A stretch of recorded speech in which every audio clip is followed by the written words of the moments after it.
The Gas Infrastructure Equity Workshop is part of our Track 2 long-term gas planning rulemaking. Just some workshop logistics. The online access or dial-in information is up top. The hosts of this event are Energy Division staff, Jean Spencer, Renee Guild, and me, Karen Sung. There are some safety things we would like you to take into consideration. Note your surroundings and emergency exits. Also your ergonomic check. As for workshop logistics, please note that today's presentation, our PDF, will be available on the CPUC's Long-Term Gas Planning Workshop or OIR website. I will also be putting the link to that website in the chat, including direct links to today's agenda and today's PowerPoint. Please submit questions for panelists in the chat box or use the raise hand feature to verbally ask a question. Please note where all the buttons are located on the bottom of your screen. Some ground rules. I will pass that over to Renee. Hello, everyone. I'm Renee Guild, a senior analyst in the Gas Policy and Reliability Group, and we welcome you to today's workshop. Just to go over the ground rules, we want to stimulate an honest dialogue with you all and engage with different perspectives. So please keep your comments friendly and respectful. The chat feature is only for Q&A or technical issues. Please do not start or respond to sidebar conversations. Thank you. And with that, I'll begin with commissioner remarks with our presiding commissioner over this long-term gas planning proceeding, Commissioner Reckstoffen. Thank you very much, Renee, and good morning, everybody. Thank you for joining us today. I'm very glad that I'm joined today on the dais by all of my fellow commissioners. I want to thank our hosts, Karen and Renee, and their supervisor, Jean Spencer, and our entire gas team. I would say our extremely hardworking and very productive gas team for all the effort they've put into organizing this workshop, along with the many other public engagements we're carrying on this year. This is the first of 3 workshops that we plan to have on equity issues in this long-term gas planning proceeding. We're going to have 2 all-day workshops in the fall, and those will kick off a specific subtrack that we have in the proceeding focused on equity and workforce related issues. So we have a specific dedicated track, and that's in response to a lot of the comments we received. However, we wanted to start the discussion on equity issues in this proceeding earlier, well before then, because they inform everything we're doing. They certainly inform the broader infrastructure questions that we're grappling with.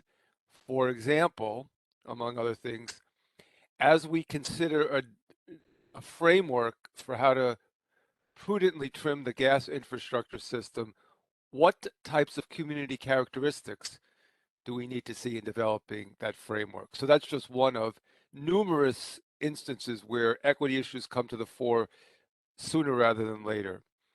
In this proceeding, we have been trying, and it's a new effort for us, but we've been making a very concerted attempt to engage with community-based organizations, members of the public, community representatives representing low-income and disadvantaged communities who don't usually appear in our proceedings. They're not usually parties. So we're trying to employ processes that go beyond our usual community engagement efforts. And earlier this month, as a first step in that regard, our community and business outreach team, along with folks on our gas team, held a webinar, a Gas 101 and Just Transition webinar. And the webinar covered the basics of how the gas system works, how it serves customers, some of our reliability challenges, and the long-term outlook of the system. The goal was to allow community-based organizations and others to better understand the the fundamental issues that we are addressing in this rulemaking, and to start providing them with a foundation and resources and understanding to help them better engage on these issues. Part of that session, however, was also a listening exercise for us. We wanted to get feedback from community members on how to make it easier for them to participate in these events and in our proceedings. We got a lot of excellent feedback that we're working through. Among other things, some of the highlights are that community-based organizations said they need funding to participate in our proceedings and to do outreach work.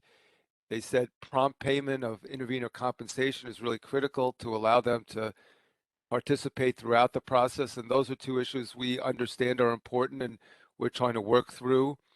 They also suggested that we could better equip communities to engage by publishing data and analysis, providing more executive summaries, doing more workshops. Some of that we do already, but we can certainly do more in the kinds of formats that they've suggested.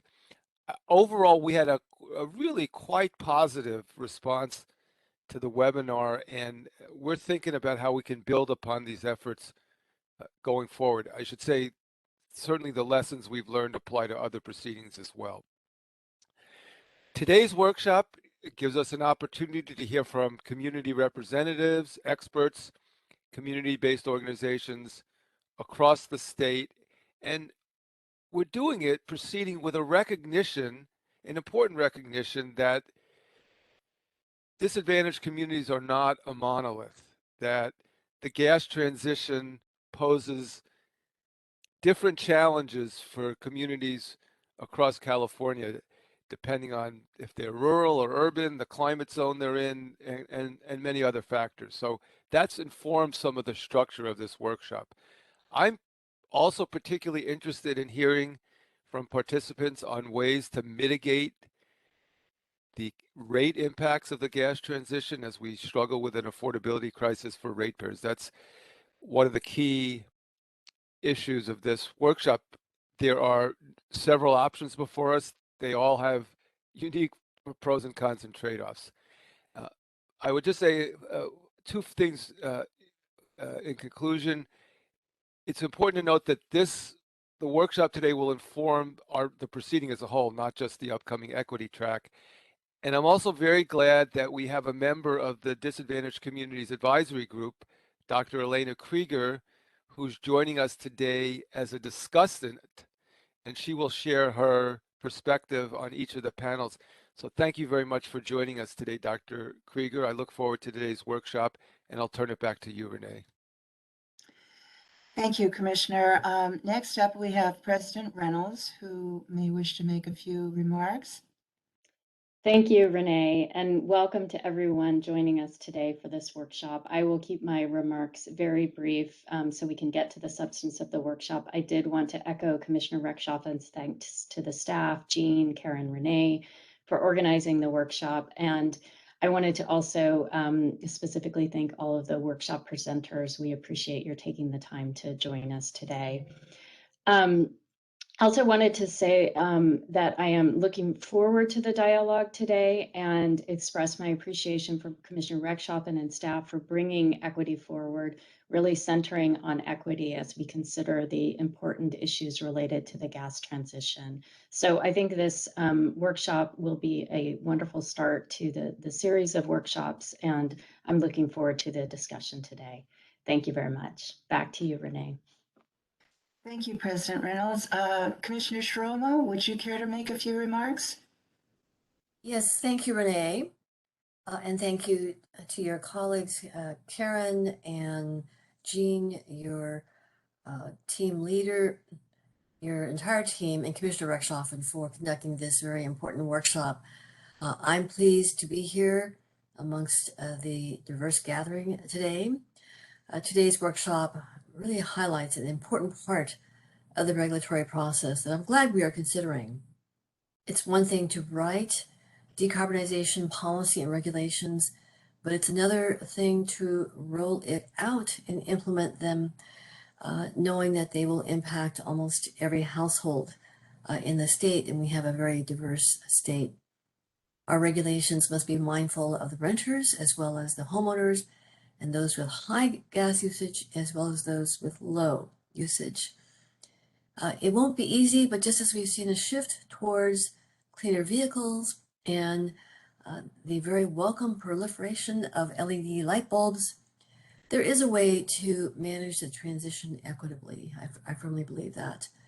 Now, due to my schedule today, I will miss panel 2, but I have staff tuning in, and I look forward to hearing from all and all perspectives. Thank you, and back to you, Renee. Thank you, Commissioner. And now, Commissioner Haug, would you care to make a few remarks? Yes, thank you, Renee, and I want to thank Energy Division staff, specifically Karen Sung, yourself, and Jean Spencer for organizing the workshop, and also thank Commissioner Rechtschaffen for his leadership on this important rulemaking. So this rulemaking addresses many issues about how to plan for the future of our natural gas system, and we know there's a lot of work ahead of us, as described by Commissioner Rechtschaffen, for California if we want to meet our climate goals, and addressing the natural gas system is a critical part of that work. The decisions we make today will also affect ratepayers for many years into the future, and this workshop's very timely as equity challenges relating to the gas transition, again, are going to be a critical factor for the Commission to consider as we do this work. The topic of today's workshop overlaps with issues that are set out in the affordability proceeding concerning energy rates, where I'm the lead commissioner, and I appreciate the opportunities that have been presented in the recent affordability en banc and today's workshop to hear directly from stakeholders about these important issues that will need to be addressed as we make decisions regarding the gas transition process. At the affordability en banc held earlier this month as part of Rulemaking 18-07-006, we heard about various strategies and policies that could be implemented to ensure an equitable gas transition. Some of these proposals included whether to authorize utilities to deploy capital and recover costs for building decarbonization upgrades via tariffed on-bill structures, whether to implement mechanisms to avoid excessive gas infrastructure cost falling disproportionately on residential customers who cannot electrify, whether to determine if electrification warrants securitization or accelerated depreciation of assets, whether we should determine how to efficiently prune the gas system while ensuring safety, and the last, to treat natural gas as whether we should treat natural gas as a renewable balancing service for purposes of cost allocation and rate design. For more information about the affordability proceeding, please look at our website. Today, I'm looking forward to a more targeted discussion on the challenges faced by disadvantaged communities for both renters and homeowners regarding the natural gas transition, and look forward to hearing from and thank all of the panelists and participants in today's workshop. And with that, conclude my comments. Thank you very much, Commissioner. And now we'll turn to our newest commissioner, Commissioner Reynolds. Thank you, Renee. I will keep my remarks very brief so that we can get to our panelists. I would like to echo the thanks of my fellow commissioners, to you, Renee, to your colleagues, Jean and Karen, for your efforts in putting on this workshop. Really looking forward to hearing from the panelists, and appreciate Commissioner Rechtschaffen's leadership in this proceeding, and looking forward to hearing more about what we should be keeping in mind as we think about long-term plans for the gas system and the different impacts on diverse communities within California. Thank you. Thank you, and we really appreciate having a full panel of all our commissioners present for at least our opening. Thank you so much for your attendance. I'm just going to start us off by saying that we have a really notable array of community leaders and researchers gathered today to tell us of the challenges disadvantaged communities face in their efforts to decarbonize their communities, who I will introduce in a few moments. But first, I'd like to introduce Nicole Cropper and Jean Spencer to provide an introduction to the workshop.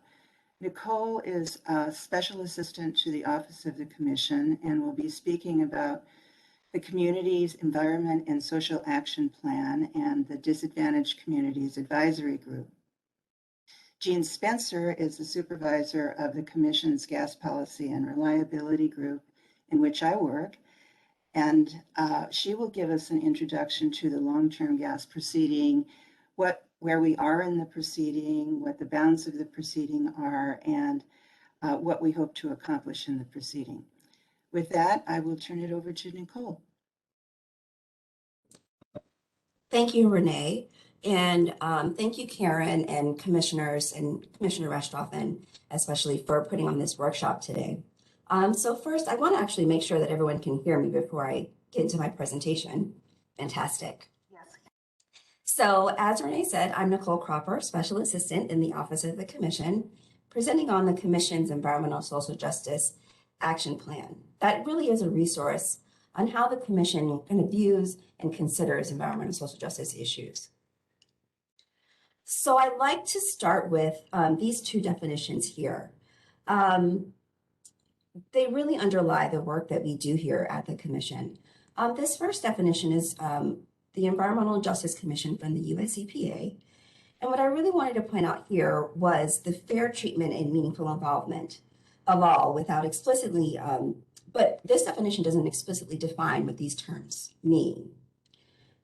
Versus at the Commission, we really have adopted a broader definition as part of our ESG action plan, which includes social justice, and which really recognizes the disproportionate burden of environmental hazards on communities that have been historically dispossessed and underrepresented. And these communities are generally communities of color and low income. Okay, so the Environmental Social Justice Action Plan, as you can see here, is the operating framework that the Commission uses to integrate environmental social justice into all of our work. It was first adopted in 2019 in an effort led by Commissioner Restoffen and former Commissioner Guzman-Aceves and their staff. The final plan is a plan of 9 overarching goals that have clear objectives underneath those goals. And really the bulk of the plan are the action items. The first iteration of the plan had about 94 concrete action items for each division to work throughout the 2 years of the plan's life cycle. I will detour here just a little bit before I get into the goals, just to mention that stipulated in the ESG action plan was the Commission's plan to revise the document every 2 years. And so after a public stakeholder process last year, a draft version of the plan, the second version of the plan is up for adoption at our next business meeting on April 7th. And you can find that draft on the Environmental Social Justice website that I think is on my last slide here. Okay, so here are the 9 goals. And over the last 2 years, we have taken many steps to integrate environmental justice into our decision-making processes, as indicated here in Goal 1. For example, one of the largest efforts was developing this really broad impact statement that offered a way to include environmental justice principles in the scoping portion of the proceedings where appropriate. It was really important to include that language early on so that we could really develop a robust record about how these considerations impacted underserved communities. Other goals are really largely around investing in environmental justice communities in a way that recognizes historical injustices and disparate outcomes due to these factors, as well as ensuring equal access to services and processes and equity more broadly. For ease of discussion, I really tried to group these 95 action items or so by themes. And so the action items that I mentioned earlier on equity and access, we have others that really target safety and enforcement.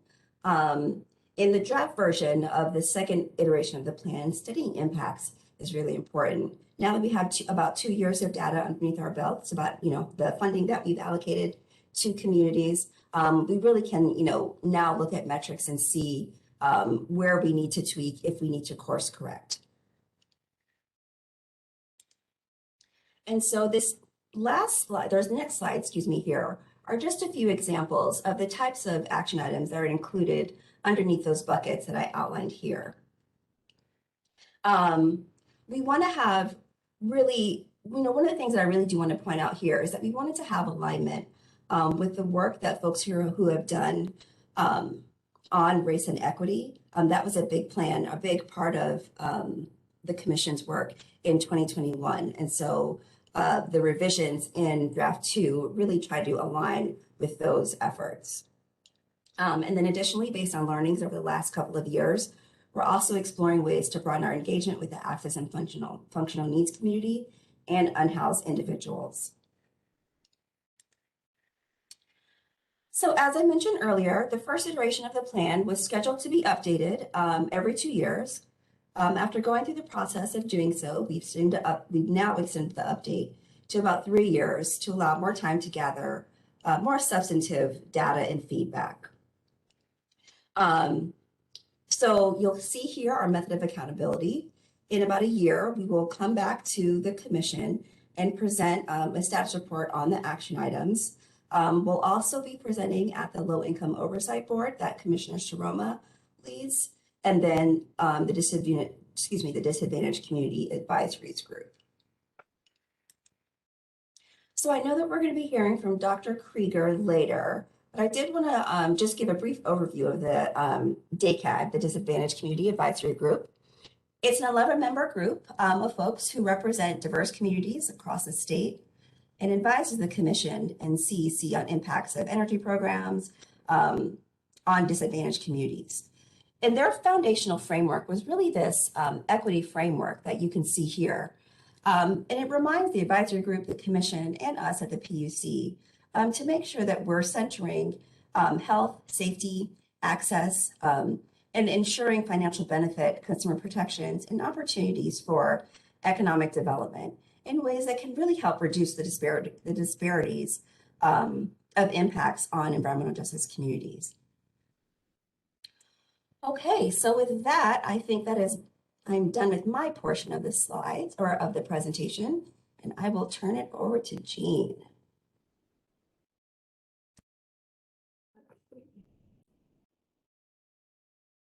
All right, so I'm Jean Spencer, and I'm going to be just giving a very brief overview of the track 2 of the long-term gas planning rulemaking.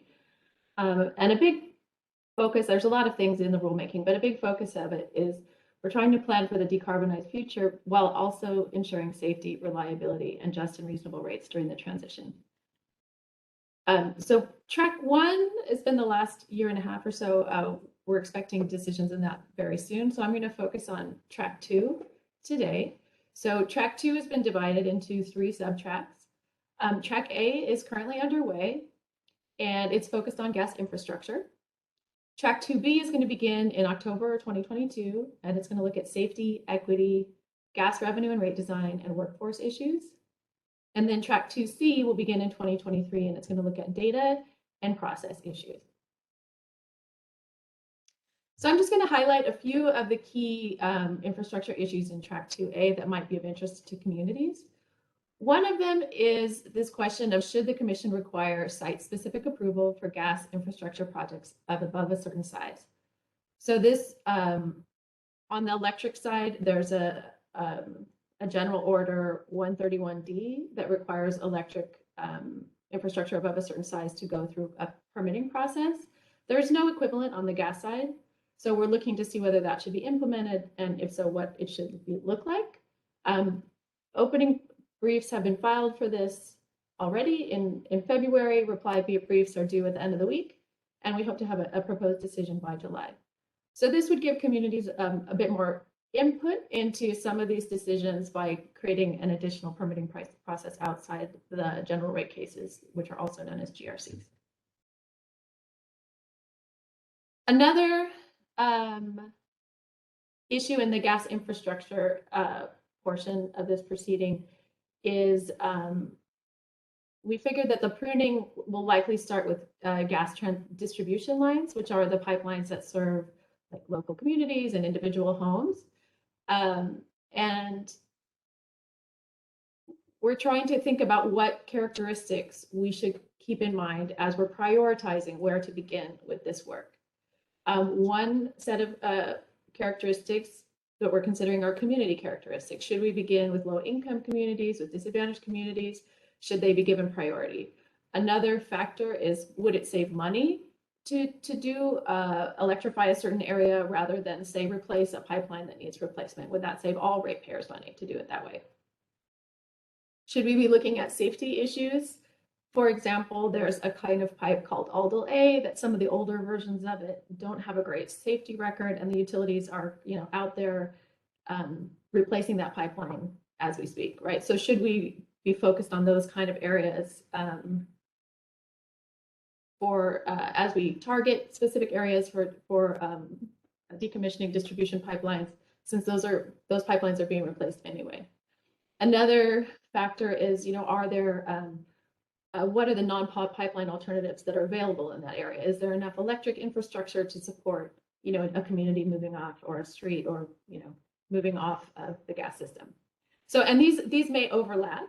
It could be that there's an area that has Aldol A pipe and it would save money to electrify, and it's also a disadvantaged community. And, it could, these characteristics could overlap as far as prioritization as we move forward. But these are some of the things we're considering, but there may be other things that come up in the proceeding that we haven't teed up yet. Some other key issues are the role of storage and the obligation to serve. And I wanted to mention this one because it's a key issue that was discussed in our workshop back in January. So the utilities have an obligation to serve their customers. If you want gas service, you pretty much get gas service, except under kind of exceptional conditions. If you're in an extremely rural area, or, it would be very expensive to serve you. There may be reasons that you can't get gas service.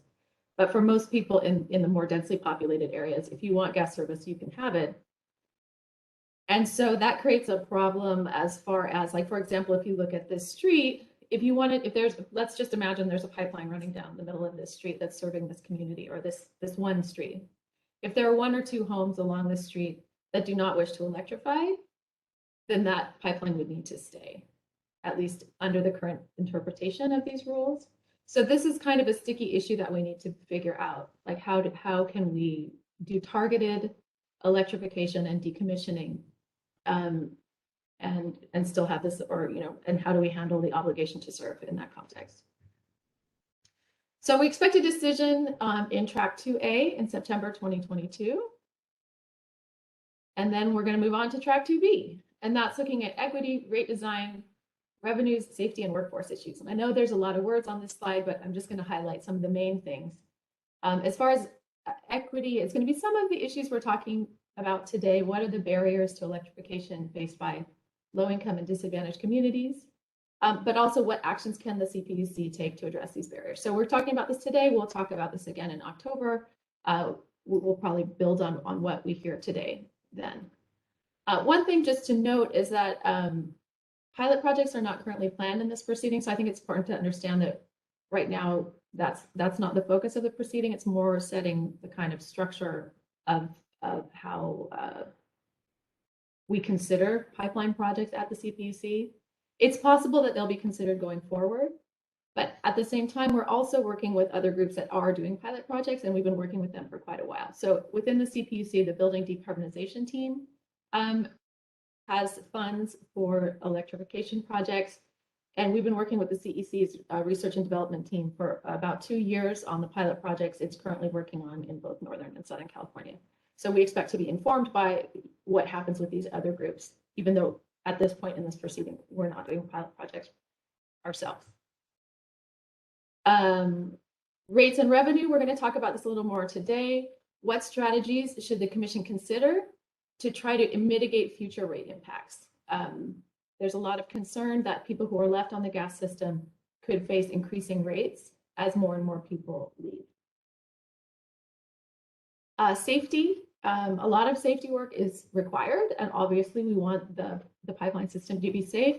So how do we balance safety investments with cost concerns? And then workforce issues, how can we mitigate some of the negative impacts on the workforce as, we move forward and less gas infrastructure and less gas work is needed. So the decision on this will be in October 20, the workshop is beginning. The second phase will officially begin with workshops in October 2022, and we expect a decision in mid-2023. So then the last part of the track 2 will look at data and process. So some of this we've already started to a certain extent. We issued a ruling a month or so ago asking for data on the utilities infrastructure. I think a lot of stakeholders would like to have more data about what kind of pipelines are out there, how old are they, what condition are they in, what are they made out of, those kinds of questions. How much is still owed on them? So while we've begun the process now, we're going to really focus to see on if there's anything else that we still need to address on the data layer in the proceeding. We're also going to be looking at what data might be needed to better forecast future demand. We're really all living in a time of flux. Not only is our planning changing, but the climate is changing. So how do we factor that in as we try to estimate how much gas use there will be in the future? And lastly, we'll be trying to figure out what sort of process there should be going forward. We're doing this proceeding now, but we expect that this will be institutionalized in some way. And so what should that process be? Should it be, for example, should the utilities be required to submit a decarbonization plan with a 10-year outlook on a regular schedule? Should it be based on something like the IRP plan? How should we think about these issues going forward? So that's it. And I'm 1 minute over time, I think. Back to you, Renee. Very good, Jean. Thank you so much. Now we'll start turning to our panelists, but before we begin, I just did want to note that each and every one of our panelists are donating their time and appearing without honorariums. And we are very, very grateful for their giving us these snapshots of their communities and their research. So thank you to all. Our first panel is focusing on renters and landlords, and our first panelist is Chelsea Kirk. She is a policy analyst at the Strategic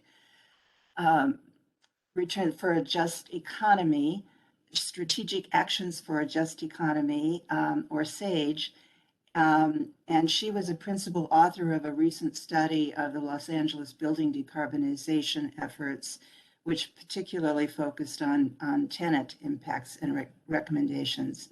So with that, I'll turn it over to her. Chelsea?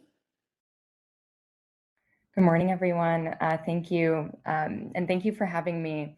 Yeah, so today I'm going to be talking a bit about some of the challenges and opportunities of decarbonization, really looking at the renter population in Los Angeles. And next slide, please. So a little bit more about SAGE. So we're a membership-based organization in South Los Angeles that focuses on tenants' rights, healthy housing, and equitable development. We were founded in 1996, and our membership is predominantly low-income Latinx tenants. And a big part of our work is community organizing and launching policy campaigns at the city and county level, and sometimes the state. Next slide, please. As Renee mentioned, last December, I was the lead author of a report that looked at the potential impact of building decarbonization of tenants in LA, who make up more than 60% of LA's population. And the question I really wanted to answer is, how can decarbonization improve or worsen the situation for tenants in Los Angeles? And this report really came at a time when the city of LA is currently in the process of designing a citywide ordinance for decarbonization. Next slide, please. And so in order to really answer this question, it's really important to first understand the conditions that tenants in Los Angeles are living under right now. And so our city is in the midst of a housing affordability crisis. Market rents are out of reach for low-income people. Our city is not producing enough affordable housing. We currently have a shortfall of 180,000 units of affordable housing. And as a result, in LA, we're seeing high rates of rent burden, eviction, and displacement. One recent study by USC actually looked at certain low-income neighborhoods in LA and found that 73% of residents in these areas were rent burdened, with 48% of them spending over half of their income on rent each month. So that is 50% of their earnings is just going over to housing. And so at SAGE, we have a tenant clinic, and we commonly are supporting tenants who are experiencing issues of harassment, illegal eviction, attempts at illegal rent increases from landlords, when they've done nothing wrong. And so, also a note, this isn't to say, this is not referring to all landlords being bad and treating their tenants poorly, but we do have a lot of bad actors in LA. We also have a growing number of corporate landlords who now own 67% of our rental stock. And so this is really key to thinking about how we design decarbonization policy, is thinking about the relationship between the landlord and the tenant. Next slide, please. And so the transition away from fossil fuels does pose risks if the crisis I just described isn't considered in policy design. This includes greater rent burden for households, displacement of low-income tenants, greater corporate ownership of our rental housing, and more. Next slide, please. And these risks exist because decarbonization is expensive, or it can be, when we consider the price for all new electric appliances, energy efficiency improvements, gas disconnection, panel upgrades, and the labor costs to do this work. A retrofit can cost more than $20,000 per housing unit. Next slide, please. And in Los Angeles, under our current laws, tenants can be responsible for these costs. So there are 3 categories of tenants in LA. The first are those that are protected by our local rent control. This is called the Rent Stabilization Ordinance. This law covers buildings built before 1978, and it's the strongest form of rent control in LA. It limits rent increases and evictions. However, there are exceptions made for certain building upgrades that allow landlords to raise rent by up to 10%. The second category of tenants are those protected by our state's rent control. It's AB 1432. And so this covers tenants in buildings at least 15 years old and that aren't protected by the local rent control. And so under this law, tenants have even less protections, and they can actually be evicted for substantial remodels of the unit. And then there's a third category of tenants who actually have no protections whatsoever. These are tenants in new buildings, no more than 15 years old. They are not protected from increases or evictions of any kind. Next slide, please. And so looking more at the Rent Stabilization Ordinance, this policy covers more than half the rental stock in LA. As I said, despite its protections, it does have cost recovery programs that allow landlords to pass the cost of building upgrades onto tenants. And so all of these programs, they do spread the cost out over the length of a renter's tenancy. So while tenants aren't faced with large upfront, retrofit costs, they could be absorbing that cost over time through a monthly rent increase. The primary renovation work program represents this greatest rent surcharge. It's up to a 10% increase, and it's one that's permanent. So even after the cost of the retrofit is recovered, that increase remains permanent. And so for tenants who are already struggling with rent burden, for those low-income tenants who are already on the verge of displacement because of the housing costs, any rent increase associated with a decarbonization effort program could really make it harder for them to be able to hold on to their housing. Next slide, please. Beyond greater rent burden and rent increases, there are also other risks that we commonly see in LA. This rent control has a vacancy control decontrol provision, which allows landlords to reset rents to market rate after a tenant vacates the unit. And we've seen that this has really created a financial incentive for landlords to evict low-income tenants to get higher paying tenants. And so a real concern for us is, if property owners are left to pay for the full upfront costs of decarbonization, this could motivate them to try to offset these costs by replacing tenants who pay below market rents with higher paying tenants. Next slide, please. And harassment is a common tactic we see used by landlords to illegally evict low-income tenants. And so through harassing conducts, landlords are able to sidestep protections and drive tenants out of their homes. What this looks like a few different things. It can look like taking away parking to diminish quality of life, shutting off utilities, issuing fake eviction notices, or locking tenants out of their homes. And it can be very psychologically destabilizing, and in some cases, it can be physically harmful. Next slide, please. And a last challenge I wanted to uplift is that poor housing quality is a challenge, and habitability issues in housing, especially in South Los Angeles, where Sage is based. We have some of the oldest housing stock in the city, And many of our members suffer from really serious habitability issues that some landlords refuse to remediate and that contribute to serious health problems and disease. And so the photos here are actually images from one of our members' homes in East Compton. She has holes in her walls and cabinets. What's not pictured is that she also has broken windows. She only has 2 working electrical outlets. She has pest infestations, and she hasn't had hot water in years. And so for tenants who are experiencing these types of issues, it's going to be really hard to see property owners decarbonizing their home and making those changes before they fix some of these more foundational issues. And so that's a key thing that needs to be thought through. Next slide, please.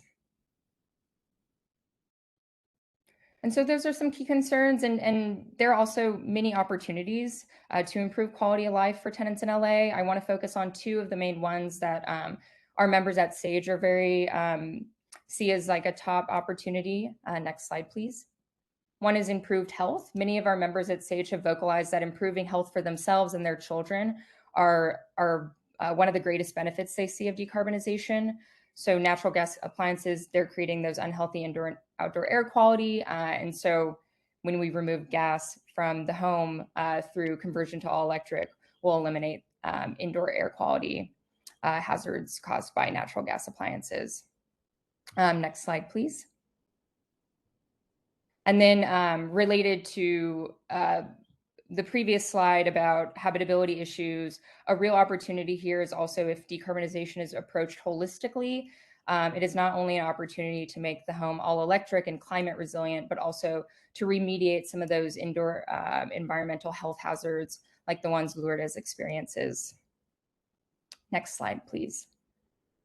And just to wrap up, just some recommendations that we have, which are, including tenant protections in any decarbonization effort, any mandates, incentive programs, rebate programs, or direct installs, and then targeting decarbonization programs to low-income customers in disadvantaged communities, prohibiting rent increases for subsidized upgrades. A big one for us is involving community-based organizations in the outreach and implementation of programs to, 1, help reach tenants most in need who can most benefit from these efforts and investments, and 2, to also act as an enforcer of existing tenant protections. A lot of the things I mentioned in my presentation are things that are already concerns or things that are already illegal, like illegal evictions and rent increases and harassment. Those are already illegal, but there's been inadequate enforcement of these protections. And so that is a role CBOs could play. Engaging local housing agencies as well regarding enforcement of tenant protections also. And then, as I already mentioned, taking holistic approaches to decarbonization efforts that could include the remediation of habitability issues. And that concludes my presentation. Thank you so much. Thank you very much, Chelsea. That was excellent. Our next presentation is from Pam Bohl, who is the Executive Director of the High Sierra Energy Foundation, which is around Mammoth Lakes. And we're very happy to have her with us. A different perspective, certainly, than that from LA. So please take it away, Pam. Great, thank you. It looks like maybe someone could advance the slides for me. Don't believe I have the power to do that just yet. Great. Okay, so as a quick introduction, again, my name is Pam Bold, and I'm the Executive Director of the High Sierra Energy Foundation. We are a nonprofit founded in 2005 with the mission of promoting energy efficiency and sustainability in the Eastern Sierra, and that includes Inyo and Mono counties. I'm also the co-chair of the Rural and Hard to Reach Working Group. So just give you a little background. So most recently, the High Sierra Energy Foundation, along with 5 other agencies who represent rural California, have participated in the development of a business plan for a rural regional energy network, the Rural RIN.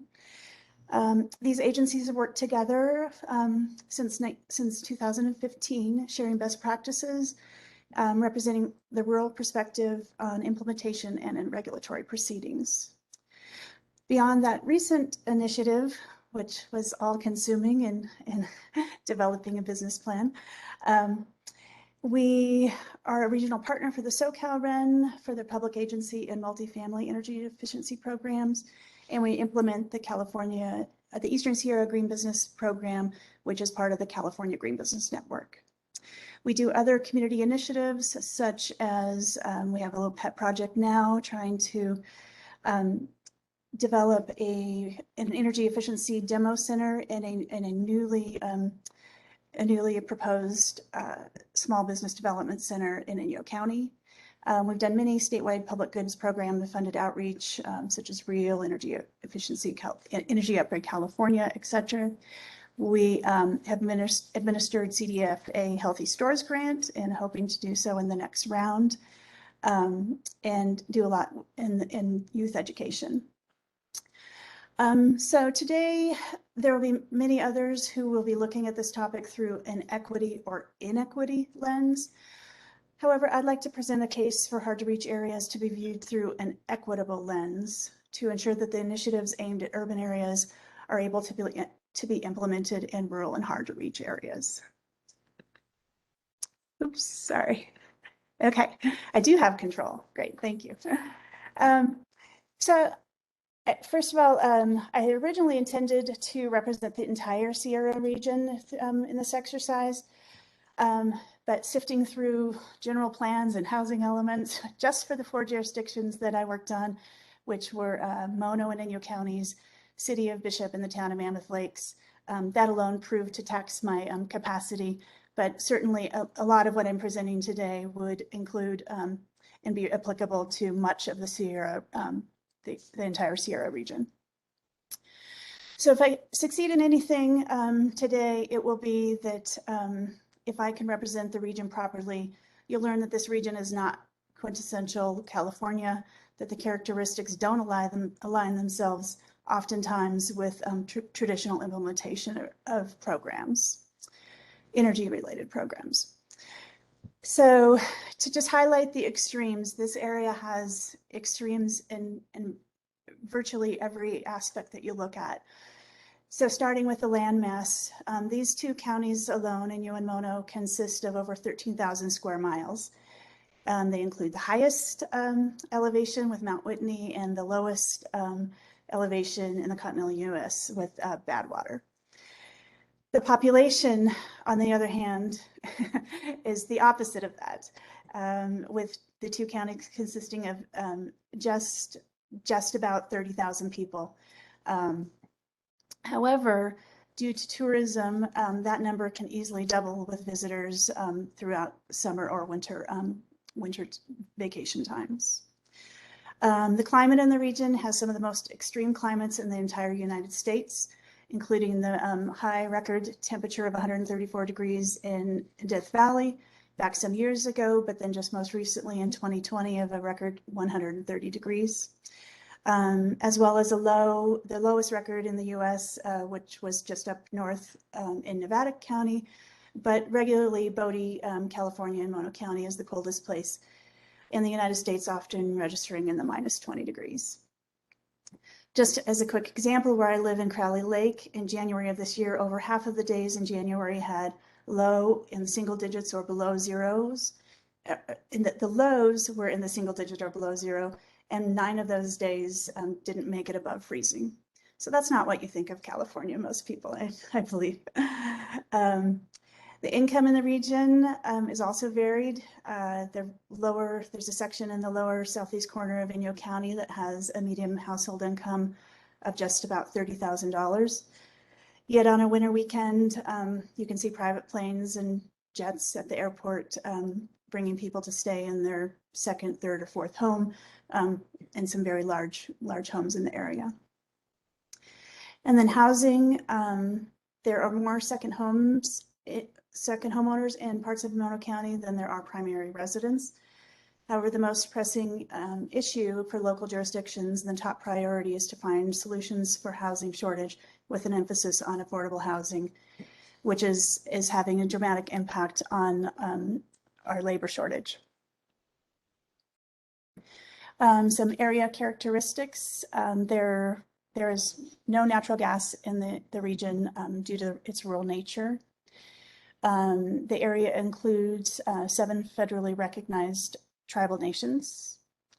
The percentage of renters varies between, but unincorporated Mono County and Inyo County are in the 20%, but Mammoth Lakes area is in the 60% range.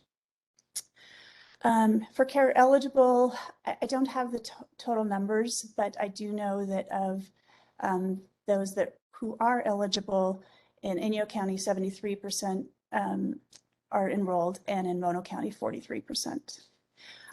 Both counties have lower AMI than the rest, annual median income than the rest of California. And the cost of propane, as everyone knows, is an unregulated fuel except for safety, and the cost varies greatly. Currently, last week when I called, it was $4 a gallon. A lot of this I could just take from my own personal use, so I averaged my last year, and it ranged from $2.90 to $3.48. And that has a lot to do with the cost that there are few providers in some of these rural areas. They've kind of monopolized over time. And so that means that there can be very distinct pricing between one provider and the next. There was a time when I had 2 properties that had different providers, and sometimes it would be over $1 a gallon difference. So someone like myself will go in and complain and get a refund, but from an equity perspective, if another individual doesn't maybe have a total grasp, total command of the language, or it's just not culturally accepted for them to do that questioning, then there boils down, to an equity issue if not everyone is able to kind of present and advocate for themselves. The housing characteristics, as I mentioned before, so in Mono County, there are actually more residences than people. So with 41% being single family and 59% being multifamily. And almost 60% of those homes are seasonal, recreational, or occasionally occupied. Almost 25% of homes in Inyo County are mobile homes. And the percentage of homes built before 1979 in Inyo County was 65%, and in Mono County, 56%. So although that doesn't align just exactly with the adoption of the Energy Code in 1974, I'm sure that we would all include that, or all agree that the Energy Code standards from 40 or 50 years ago are much different than today. And so there's a huge percentage of those homes that are not energy efficient. The stock, housing stock, there, as I mentioned, there's just a wide variety, everything from, that high percentage of mobile homes in Inyo County, single family homes, a few affordable housing projects have been put into place, but there's also a large stock of older homes that may have single pane windows, don't have good insulation, and really could benefit from some other energy efficiency programs up here. And then, as I mentioned, there are, some outrageous, very large homes in the area. I was asked to talk a little bit about the impact of PSPS events, and we did have some quite at the very beginning, which totals some of these. I have some statistics there, but it does seem over time, we're in Southern California Edison territory. They have been doing a lot for hardening the grid, and so we have experienced fewer of them as time goes on. But the generator permits for generators, fuel generators in Mammoth Lakes increased fourfold over after the first year of the PSPS events. We, as a High Sierra Energy Foundations, have been working with small public agencies who qualify for the SCHIP Equity and Resilience program. And primarily that is because, or we do that because the staff at those small agencies don't have the resources to really investigate, apply, procure those. And it's important to us that resources like that, they're so valuable, are being able to be implemented into our region. And so anecdotally, after PSPS events, I think it solidified some continued support for wood burning stoves, landline phone services, fuel snow blowers, just things that people can personally attain for resiliency perspective. Our engagement will certainly be, our goal is always to connect people to energy and environmental programs and funding sources. So as this comes, as different programs become available, we certainly would like to be a part of that. And if the rural RIN is approved, we will definitely be engaging our local communities and contractors through the Residential Codes and Standards program and the workforce training program that have been proposed. Currently, there's very limited knowledge of heat pump technology and much concern from contractors in the community with the efficacy of heat pumps in cold climates. There's work to be done, even if it's just on the PR side. And I believe there's currently very limited uptake in electrification. So going to what I know of the resources or lack of, we are in, a bit of that place where, because we don't have the natural gas providers here, some of that funding is limited. So the Tech Clean California and the Building Initiative for Low Emissions Development, the BUILD program, and most other IOU rebates or incentives are not available for large-scale retrofitting in the region. When I go to the Switches On website, there are two available programs. One to get a loaner induction stove, but you'd need to pick it up in Lawndale, and a $50 rebate for electric battery pack. So we hope that as these programs develop, more of them will be available in our region. And it's just harder to compete for our local jurisdictions for affordable multifamily projects without that ability to layer incentives. So finally, in my considerations, funding is needed in the region for incentives and programs that don't have IOU support.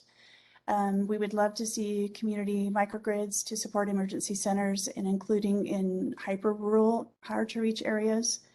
And everything that is considered for extreme heat, we would love to see considered for extreme cold. There's limited new construction in the area, so focus really needs to be on those retrofit and rehab and on unoccupied buildings. And we'd love to see the consideration expanded. I know there's the Tariff on Bill pilot, and we believe that may have some benefits going forward. So with that, I conclude. Thank you very much, Pam. That was a really interesting presentation. I'm sure we'll get a lot of discussion of it. Unfortunately, we're having some technical difficulties with Ms. Margaret Gordon connecting.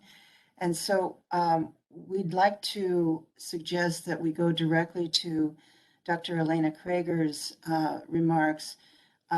She is the Director of Research and a scientist for the research physicians and scientists for Healthy Energy, and DCAG member, the Disadvantaged Communities Advisory Council, that has been nominated to speak on behalf of the DCAG on these issues.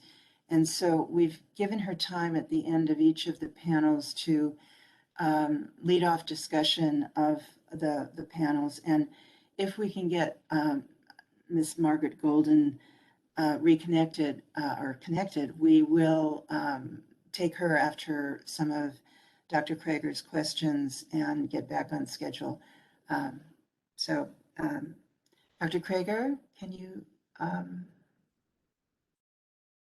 Yes, of course. are you there? I am here. Can you hear me okay? A little soft. Could you speak up? I can speak up. I will attempt to do so.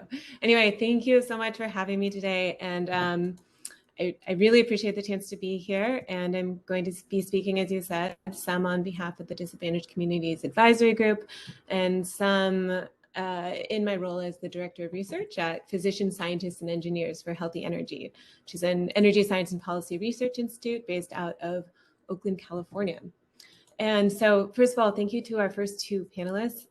I wish Miss Margaret could be here. She's done so much work in my city here in Oakland for decades, but I really appreciated hearing from both Los Angeles and the Sierras and seeing both the commonalities and themes that we heard, as well as some of the sort of distinct differences.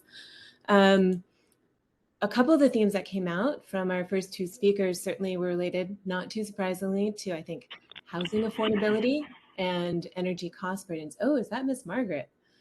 It is. Yes. Great. Maybe I pass over to you, Miss Margaret, and I will go on hold for a moment. I didn't hear your complete sentence. I think what we'll do is introduce you, Miss Margaret Gordon. We're so happy that you were able to join us. Sorry for the technical difficulties. I wanted to just thank you also, Dr. Kreger, for breaking your remarks up. I wanted to introduce you by saying you are director of the West Oakland Environmental Indicators Project and also a former commissioner of the Port of Oakland. And Yes. you have developed partnerships with EDF and UC Berkeley to monitor air quality in Oakland. And that study has helped to identify West Oakland as one of the communities most needing remediation. You're also a member of the Alameda County Women's Hall of Fame and you are truly, as Oakland Magazine referred to you, a force of nature, and we are honored to have you here with us today. So sorry for the technical difficulties, but we're really looking forward to hearing your presentation. Okay, but also to add to that list for partnership, I still have partnership with U.S. EPA Region 9, Bay Area Air Quality Management District, California Air Resources Board. Also. Wonderful. Thank you for clarifying that.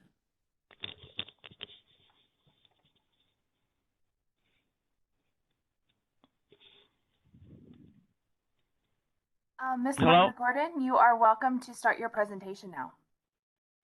Okay, well, you asked me a couple words, and I'm going to base my conversation because I can't see my PowerPoint, but I will start about the decarbonization for communities like West Oakland.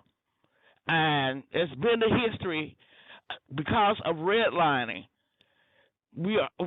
Communities like West Oakland have been disposable or been impacted or been totally devastated by structural things that do not apply to make a healthy community, and that these structural things have brought impacts of health of public health issues such as looking at asthma, cancer, respiratory disease over the past 50 plus years.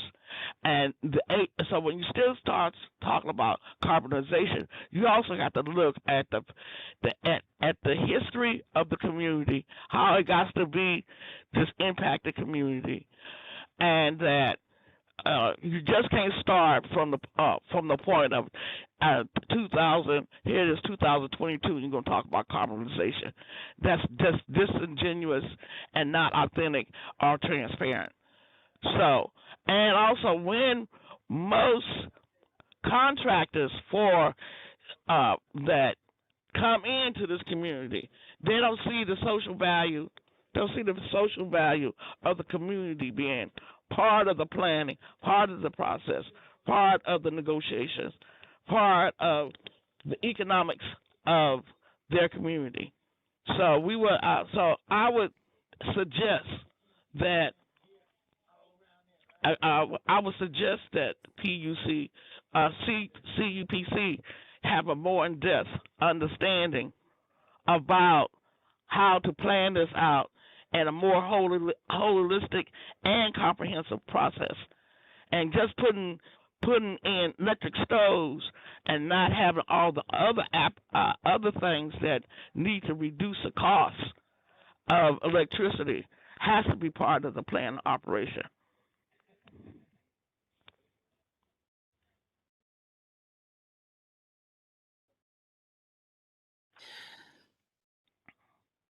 Since you can't see the slides, we just advanced to the 7th Street and Willow Street slide. Did you Yes. have remarks about that? Well, in reference to the air quality, Yes. No, I don't know what it's in reference to, Ms. at Golden. 7th Street and Willow, we still have planning and permitting of allowing trucks to park at that corner I see. in a space there. Got it. So we're already an impacted community from multiple levels of pollution, land use, proximity, lack of enforcement. And then here comes another state agency, local agency, special district agency wants to do something without really refining the process of decarbonization to be more community engaging.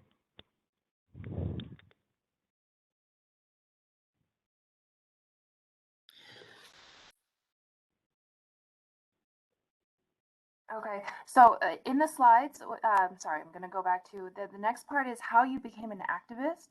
I don't know if you want to go over that or if you would rather just focus on. I was born to be an activist. I come from a family of men and women have always been engaged in the politics of survival, jobs, who migrated from Arkansas and Texas. My great aunts were riveters at Richmond Bethel Steel Refinery. My father's always been involved in some union work. My mother was always involved in some community work. They always have been some form of having leadership in the church and the neighborhood. So I was born into doing activism. And we've already spoke about your achievements. And so the next slide is your achievements. And I'm going to advance to the methods for environmental justice slide, which is the reduce, reuse, recycle, relieve, and revive. Repeat that again. The methods of environmental justice, you have a slide here. It's a circular slide that goes from reuse, reuse. Oh yes, that from the 17 principles of environmental justice, we as West Oakland developed a process that would generate a methodology of how to be engaging, not only with the resident itself, but all others who come into the neighborhood who wants to have a project, initiative, do research and data collection, build a project, a developmental project, whatever. We have this methodology that we use, and then also as reuse, revive, relief, and so forth and so on. But that's how we start with people. We do not want people coming in and leading us. So we come in with the methodology, how do we co-lead at all times. That leads to a really great point that you raised about, you said with suggestions on how to handle, some ideas that the PUC can implement with regard to decarbonizing the community. You mentioned that the process should definitely be co-led. So do you have any recommendations on how to build an education or training with the CPUC so that we can work within the community to co-lead? But first, y'all have to agree that you are not having all the authority for the project. That's the first thing. And then you're going to have people who have had orientation and education and skill development of how to work from the bottom up, not the top down, but the bottom up, to be able to develop a pathway for a process. If you don't have people like that, you're a problem. And then after that, then you bring in your contractors, and if contractors are not having the same set of skills, there's a problem. Right. You mentioned that agencies hire a low bid contractor that buys the cheapest equipment. What do you have to add on that issue? If we don't, when I live in affordable housing, I have sued the housing nonprofit twice, and each time they bring in new equipment, it's something that don't last past 5 years. It's not the same stuff that they would put in somebody's house, and a house that's $1 million that may last 20, 30, or 40 years. And then it can't be repaired. The stuff can't be repaired because this was the cheapest thing that would go out of the system and bring something else in. And we're never sitting at that table to do selection or picking be part of the selection. All right. You also or picking equipment. Right. You also mentioned earlier that it's not just replacing the equipment, but it's also making sure that the cost of electricity remains low. Do you think adding solar panels to low-income buildings will help lower the Hold on just a minute. Can you hold one moment? Yeah. I did all around the thing, all the way to the battery. Okay.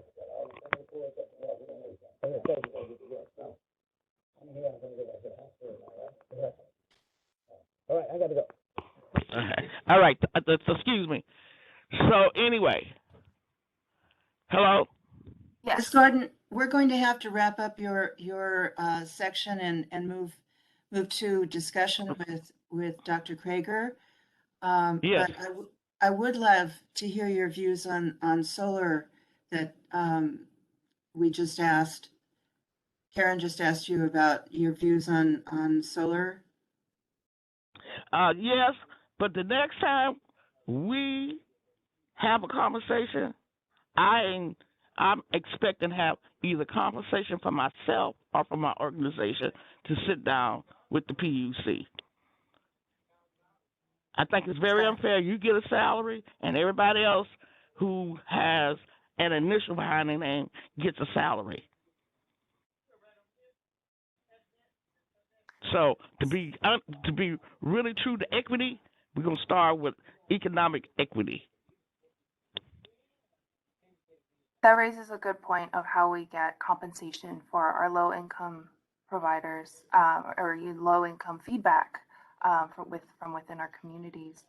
I think this is a good point since we are cutting into our Q&A time.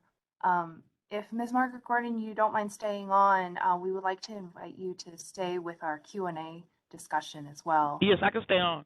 Thank you. Thank you. All right. I'll pass it over to Elena. Dr. Krieger. Yeah, hi again. And Ms. Margaret, I'm glad that you could call in and join in. I was sort of commenting earlier about some of the themes that we heard from our first two speakers, and Ms. Margaret, I think, reiterated those. And one of those is really the fact that this is a systemic problem, and decarbonization is going to have to take account of all the sort of systemic issues related to energy use, related to public health, related to affordability that our disadvantaged and low-income communities are struggling with across the state. So we can't just think about carbon and gas decommissioning, but how this interacts with all of these other sectors and all of the burdens that, East Oakland or West Oakland or Los Angeles or the Eastern Sierras are struggling with already. A few of the major themes that I heard really, again, were related to housing affordability and housing quality, and how remodeling and upgrades are going to affect things like displacement. Issues related to implementation being hard, across the board, although I think for different reasons. So some of that could be lack of access to contractors who know how to, incorporate heat pumps across the Sierras, to poor rental conditions in Los Angeles and needing to do whole home upgrades before you can implement any other kinds of measures. Again, consistently the need for multi-issue engagement, trying to deal with homes, deal with affordability, deal with public health, deal with ongoing, making sure that Ms. Margaret doesn't have a drop-in solution that only lasts for a few years, and something that's going to be sustained for a long period of time. I wanted to speak a little bit about some issues again, and speaking, as I said, a little bit on behalf of the Disadvantaged Communities Advisory Group and a little bit on behalf of my organization, Physician Scientists and Engineers for Healthy Energy. And both groups, I think, are particularly concerned in this case with a number of issues. And I'm going to start out in this case with public health. Combustion of natural gas in the home, of course, produces health-damaging air pollutants, such as nitrogen oxides. These are particularly harmful to those with pre-existing conditions, such as asthma, the young, the elderly, and those living in homes without fume hoods or proper ventilation. Many of whom, of course, are going to be renters and low-income households. Places like West Oakland, which have historic pollution burdens from the ports, from traffic and so forth, are going to have higher rates of asthma. Is going to have higher health burdens, and these populations are going to be more vulnerable to ongoing pollution from indoor gas combustion.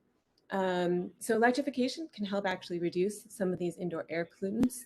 The Disadvantaged Communities Advisory Group, for these reasons, supports rapid transition away from combustion in homes, particularly in disadvantaged communities. But of course, this also has to happen in conjunction with renewable energy adoption across the board to make sure that we have clean electricity to power those clean appliances, and that we're not just relying on, gas combustion in order to enable that electrification. From our work at PSE, from a public health standpoint, we know gas poses health hazards, but we actually don't know all that much about the impacts of using natural gas in our homes. The California Energy Commission right now is funding a study to look at the impacts of electrification on children with asthma. And what we hope is that electrification is going to have positive health benefits for those living in homes. My colleagues at PSE are also conducting a study to try to improve our understanding of the relationship between indoor air quality and human health and the potential health hazards of unburned natural gas. We know that gas leaks from all of our appliances. There's a problem from a climate standpoint. There's methane that is leaking even when you aren't burning natural gas in your stoves. One of my colleagues actually studied my stove in my house, my old gas stove, a couple of years ago, and found that it not only is leaking methane when it's operating, but actually the majority of the methane coming out is just when it's on standby. And so he is back now and looking not just at methane, but also looking at other constituents in gas. Even on standby, as I said, there's going to be natural gas leaking into your home, and there's other constituents in there, things like benzene. These are carcinogens that can also have potential health hazards and impacts, and are trying to characterize exactly what's in there and what people might be exposed to. As I said earlier, these are going to have the greatest health impacts on those with underlying health conditions, children, those with poor ventilation or no fume hoods, the same populations that are already facing numerous environmental health burdens. And as we said earlier, there might be really benefits to really trying to prioritize, as we're going through gas decommissioning, populations that might see the greatest health benefits, those that are particularly vulnerable right now during that process. And one sort of larger caveat here is that these are done with other sort of health outcomes in mind. It is most effective, for example, if you're going to do all of your whole home measures at the same time, but improper efficiency measures without proper ventilation might actually trap some pollutants indoors. And so we have to make sure that we're not, trapping cooking byproducts, for example, while we're upgrading homes. Dr. Krager, yes, we're going to need to turn this over to open Q&A, if you don't mind. Of course. So can I open up a question? Yeah. I actually wanted to turn this back to Ms. Margaret, which is, you have talked a lot, and you started to talk about this earlier, in terms of the difficulty of, sort of drop-in engagement, and some of the successes that you've had in terms of engagement with researchers and other outside stakeholders working in your community. And I was wondering if you could talk a little bit more specifically about how building decarbonization specifically how those relationships can be built in an effective way with contractors, with the CPUC, and so forth. We started on this earlier. Okay, but the first thing you got, when I say the word co-lead, that also means that I have ownership of the process. I'm not being led by anybody else.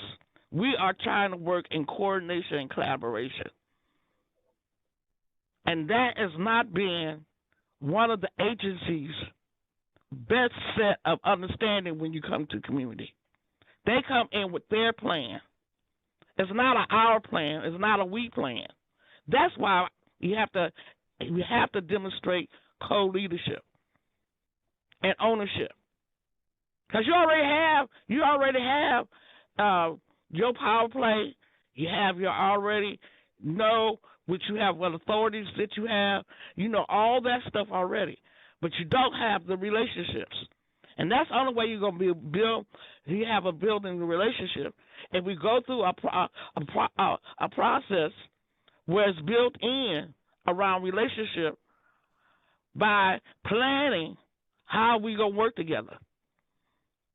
And most agencies, commissions don't want to do that. Staff don't want to do that. That's a waste of time. So West Oakland environmental methodologies, we get to pick and choose who we work with. If you don't want to follow this, if you don't want to follow our co-leading, coordination, problem solving, community engagement methodology, you are wasting my time. If you just want to do your project and facilitate it your way, no, it's not happening. That's not empowering. That's not empowering the community to be part of the designing, planning, initiative, program development. Because of the history. That's how you build a relationship. Do any of the other panelists wish to comment on that?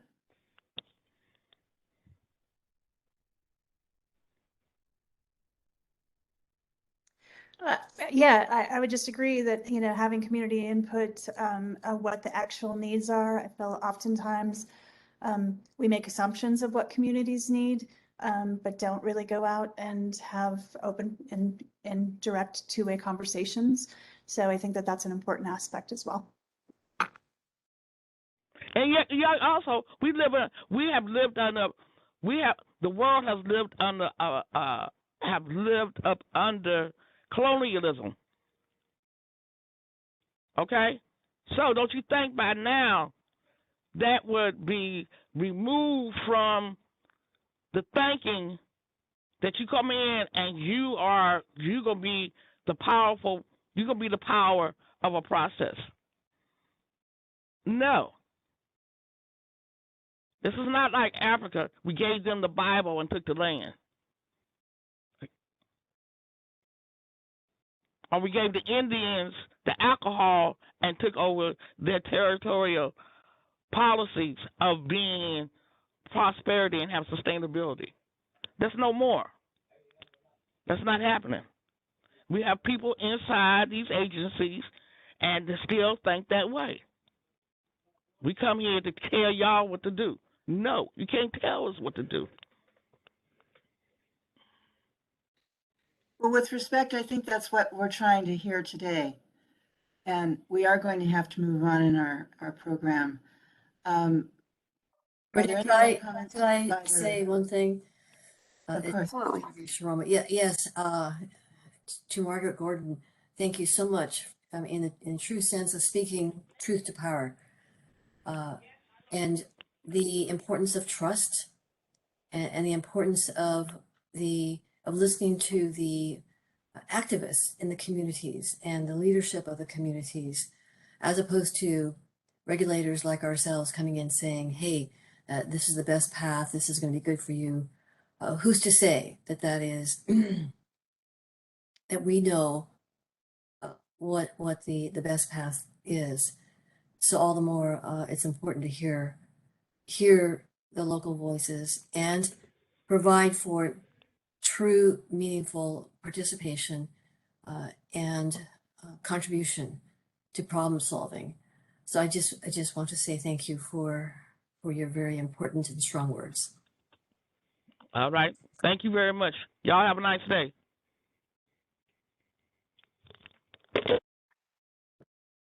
It looks like we don't have many questions from the general public. We do have one from, Katie Wu.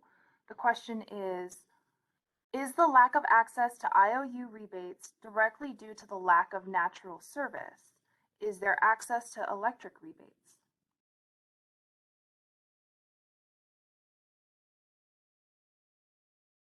And I'm not sure if that was maybe directed at our region, because we aren't served by a natural gas utility. Oftentimes that funding source and incentives and rebates and that type of thing are not, we are not eligible for. I do believe that there are some proceedings and some initiatives that will at some point, if approved, allow for, say, substitute fuels. I always get this confused, fuel substitution or fuel switching, so that heat pumps, et cetera, we can be going from propane to electric heat pumps. So I believe that may have been for my region, and that would be my best answer. Can I just ask a follow-up, Pam? When you said one of your recommendations was for expanding tariffed on-bill financing, did you have a specific recommendation about?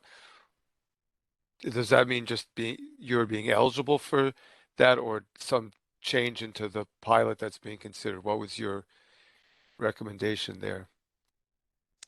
Well, I think from reviewing the pilot, but really for it was more in my thinking of we struggle to get affordable housing in our region passed. Oftentimes we don't qualify for grants, et cetera, because we can't really get above Title 24.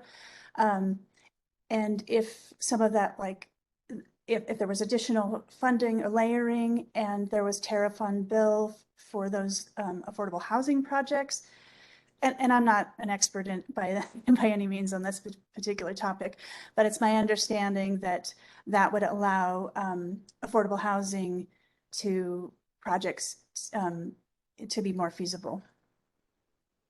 So I could be wrong there, but that's my understanding of it. Pam, I have one other question for you.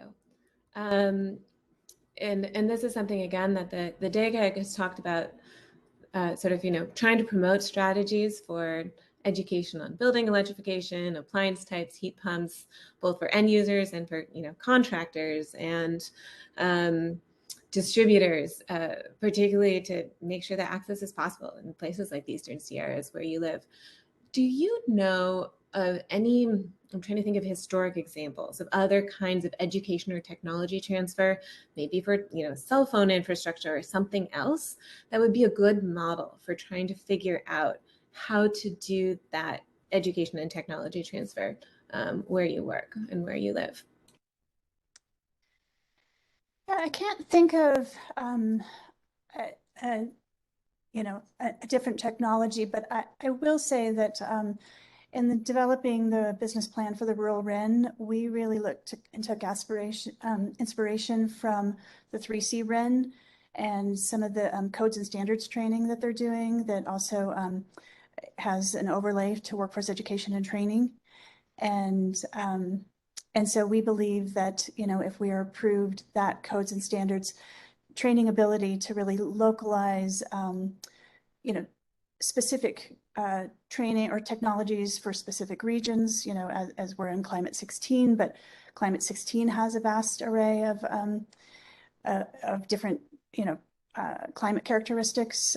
So we'll need different technology solutions for different, or actually maybe like with heat pump technology, hot and cold could be both. But that's really where we're taking some inspiration in those more customized outreach and training opportunities.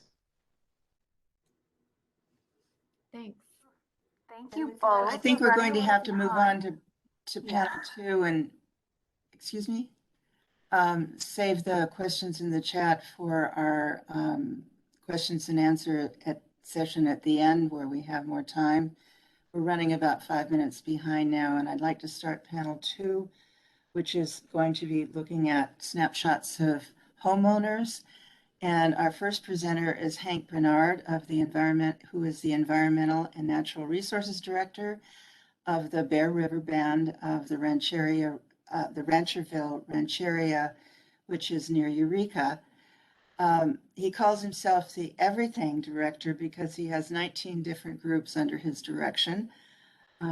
He's going to give us not only snapshots of his community, but also tell us about a recent conference they had and how we at the state commissions might be able to help him achieve his dreams for the next generation of his tribe. So, Hank, are you there? Yes, can you hear me? Yes. All right. Thank you, guys. If you pull up the first slide there on my slideshow, I took over as the ENR director here in February of 2020, right before COVID hit. And what you're looking at here is a home that is about 14 years old. We get HUD grants to build low-income housing. We built 56 homes on the reservation with HUD grants over the last 30 years.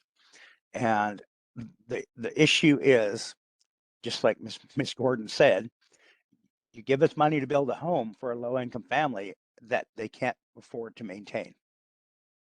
When I took over as ENR director, this is the issue that we saw. We saw abandoned cars, garbage. Every home here is heated with natural gas. Every home here has radiant floor heating or forced air heating from natural gas. If you'll flip to the next slide there. The first thing we did was we went around from home to home. We said, put all your garbage outside, we'll pick it up. Every 3 months, we go around and pick up this much trash from every home. We noticed on the first pickup in March of 2020 that a lot of these materials that were thrown away just reeked of mold and mildew. There were tons of appliances coming out here. Just like Ms. Gordon said, all these HUD homes have the cheapest appliances you can buy. They have washers that last for a year or two and they have to be replaced. They're replaced with another $200 washer. Picking all this garbage up.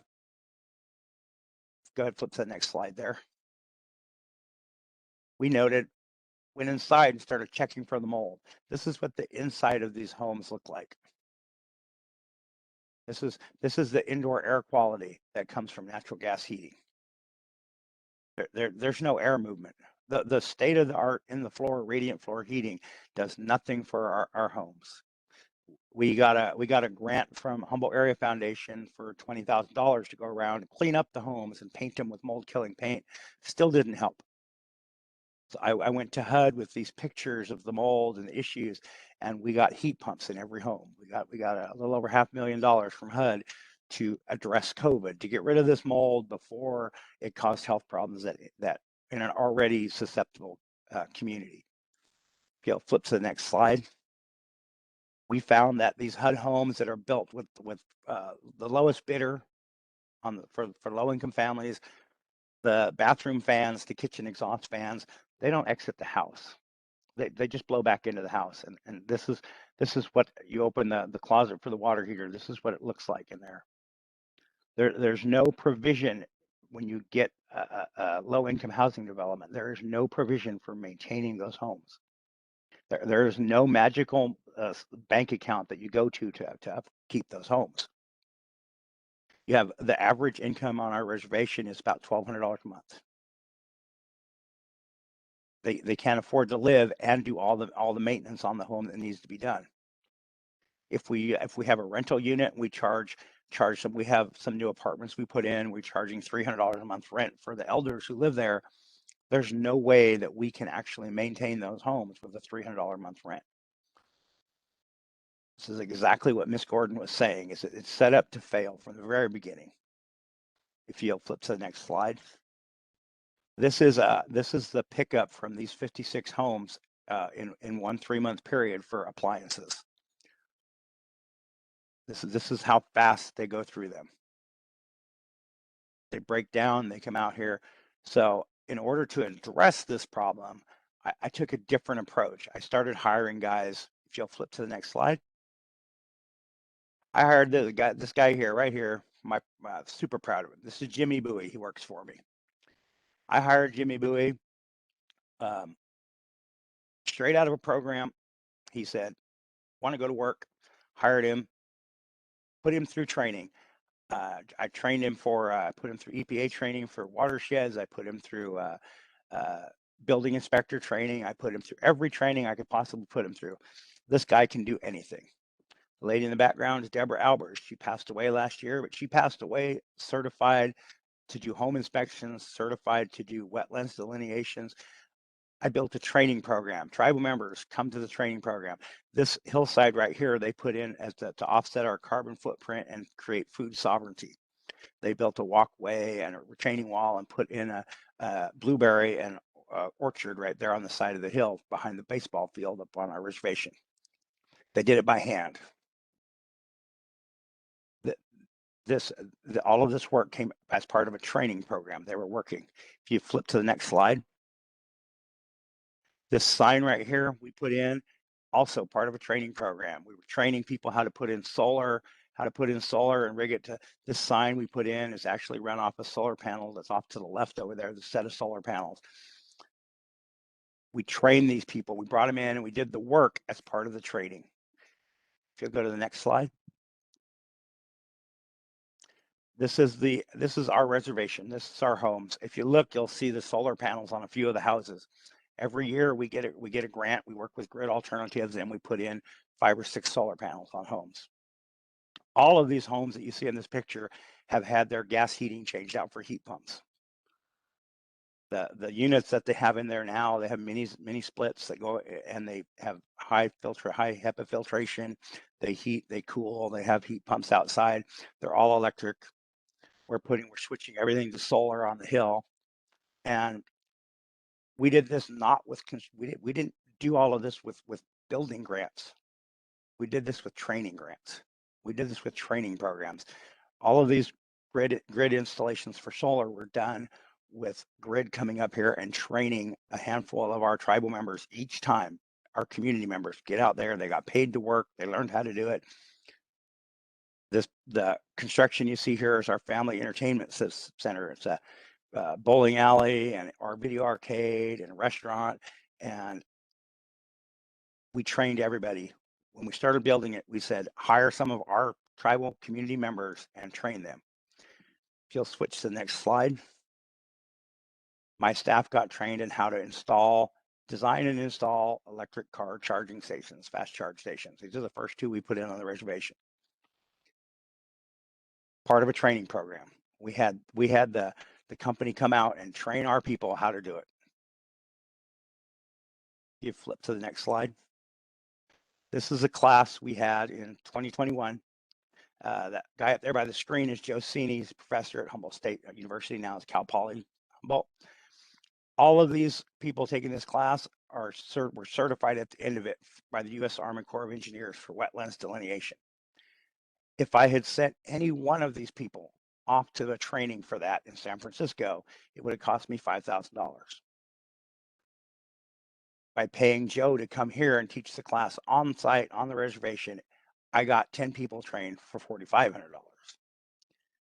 From a tribal perspective, the best thing that the commission can do is form a training and outreach task force. Reach out and train the tribal communities, train the disadvantaged communities. Go to Oakland and pick some of those kids up off the street and put them in training. Come to the reservation and start training our kids. It's like Ms. Gordon said, we don't have a lot of initials behind our names. So we're not going to make this $200,000 a year salary other people are making. But if you come up here and train the local community to do the work themselves, they'll have a job, they'll have a career, and they have a sense of ownership. That's what's missing, I think, in most of the communities, is a sense of ownership. We have no say in what happens with our gas prices or our PG&E prices. The tribe is working really hard to get off the grid completely, have our own solar arrays, our own solar power, remove the natural gas because it costs too much. And the end results, the health effects of the natural gas in our homes is devastating to us. You've saw the mold picture. Gas heating does not work in our homes up here on the North Coast. There's too much moisture and there's not enough air movement. The heat pumps, they work magnificently. There's not one home that has complained about the heat pumps since we put them in. Probably the greatest project we've done since building the homes has been putting the heat pumps in. And that's the recommendation the tribe would have, would be for the commission to actually form a training and outreach task force to reach out. You know, there's a great number of tribes in California. We all have venues, we all have casinos, we all have venues, and would welcome the opportunity to host those trainings. Oh, bring them here, train them here. I'm sure the inner city areas have community centers that they would happily host the training and offer the community members the chance to grow and expand and take ownership of what's in their systems and what's there. Because from an outsider standpoint, looking at it, we're looking at preserving the jobs of some very high paid, very specialized people in the gas industry. That doesn't help any of these communities. Because I guarantee you a person making $200,000 a year working for PG&E does not live in any of our communities. They live off in much nicer neighborhoods. These kids will grow up and spend their life sitting on the reservation, piling their garbage in the back of their truck, if they don't have an opportunity to go somewhere else and do something else.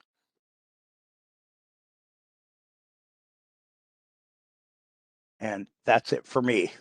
Well, thank you, Hank. I also wanted to just take the opportunity to mention that when you and I spoke a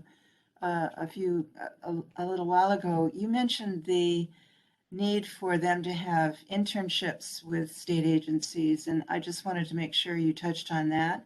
Yes, so we hosted our first ever Empowering Indigenous Environments conference in March 7th, 8th, and 9th. We had 450 tribal youth from all over the northern part of the state came, and we had everybody from the local colleges to U.S. Fish and Wildlife Service, every agency that we could think of, Coast Guard, BLM, everybody here. They presented, they talked about the career opportunities, internship opportunities, and we created a program where two of the kids that were there, we had an essay contest, and the two who won got a paid internship for a year that we foot the bill for, so that they could internship with an agency where they would learn this stuff and maybe choose to go down that road. Realistically, Native Americans, we're at a less than half of the rate of white Americans for getting college degrees. Hispanics, less than half. I think African Americans is somewhere around 60% of the rate of what white people get college degrees in this country. So when you go and you look at a job application and it says, oh, it requires an associate's degree, it requires a bachelor's degree, it requires this many years of experience. My kids, all these kids on this reservation, all 150 kids on this reservation, probably one of them will get a degree. Every one of them is smart, capable, and willing to work.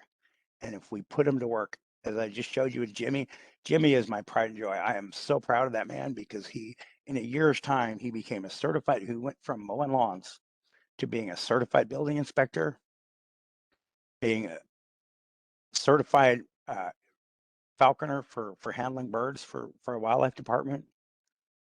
He's a certified cultural monitor to go out and do monitoring for PG&E and Caltrans. He's got a stack of certificates behind his name now. And he would have never thought he could do that if we didn't bring the program to them, if we didn't come here and say, here's a training, it's free, come over here and do this. They will take advantage of it. Thank you, Hank. Thank you so much for your presentation. And we're going to have to move on. And we'll have opportunity for Q&A at the end of the panel. Our next presentation is from Shauna Lazaro. She's the legal director for the Communities for a Better Environment, which has offices in Richmond, Huntington Park, Wilmington, and East Oakland. She has worked as a public interest lawyer and advocate since 1999, so over 20 years. So, well, welcome, Shauna. Thank you for that introduction, and I'm so honored to be here today presenting about this. So I'm speaking to you today from unceded Ohlone territory, and I want to give you a snapshot into some of the communities where CBE organizes. So first, CBE is a member organization of the California Environmental Justice Alliance. So some of you may know me as in my role advocating for SAHA statewide. Like I said today, the focus is going to be on CBE's community organizing. We organize in 2 communities in the LA area, in Wilmington and Southeast Los Angeles, and then in the Bay Area in East Oakland and Richmond. I'm going to start today by talking about our communities in the LA area because we're doing a lot of work around healthy homes and decarbonization there. So as Ms. Margaret pointed out, we are living with a legacy of racist land use decision making, and that shows up in our community members' homes. So in the LA area, we've been organizing workshops with our community members to understand what building decarbonization is, as well as the potential implications on things like rent and energy bills. So we've had a couple of workshops with our members in LA, and we're planning an ongoing series of workshops with the LEAP LA coalition that we're a member of. We're also participating with the Los Angeles Climate Emergency Mobilization Office's workshop series, which has been going on throughout the month. So let's see, I can't look at my slides and my notes at the same time. If we could go to the next slide, please. We'll start with, I wanted to give you an overview of each community's demographics and the context in which we are working. So starting with Wilmington, this is the community that houses the Port of LA. It's part of the biggest port complex on the West Coast. So here in Wilmington, our racial makeup is a little over 90% Latinx, 5% African American, and 3% white. 59% of our residents live at 59% below twice the federal poverty rate. And I'm going to talk about comparisons of the different parts of the state. So that puts our residents in the 91st percentile for poverty statewide. Our households are 33% of our households are housing burdened, which is 94th percentile statewide. And so I really appreciated Chelsea's presentation on the first panel. I will say specifically in Wilmington, about 38% of homes are owner occupied, and 62% are renter occupied, which is broadly the same in Southeast LA, where we also organize, and in East Oakland. So just as an important note, as Chelsea referenced, 67% of the LA rental housing stock is owned by investment vehicles with access to a lot of capital. So when we're talking about landlords and renters, we don't have a lot of what you might think of as mom and pop landlords in our communities.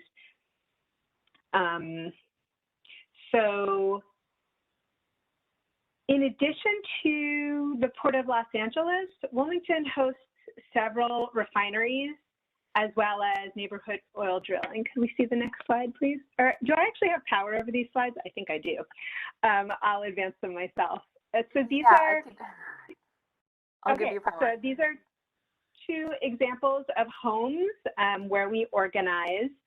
As I mentioned, unfortunately, Wilmington is home to several oil refineries. It's a very dense oil refining center. And so these are pictures of single family homes adjacent to, I believe that's the Phillips refinery. And the top photo is also a single family home with oil drilling in the backyard. Wilmington sits on the Warren oil field and sees a very high density of oil drilling. So when we are talking about people's homes, we are seeing an enormous amount of indoor air quality impacts that need to be addressed. So when we talk about electrifying appliances, we really need to be thinking more broadly about opportunities for healthy homes and really addressing the building envelope so that people can breathe safely in their homes. So now I will turn to, actually these slides are not advancing. Maybe if you could go to the next slide for me. We'll turn to Southeast LA.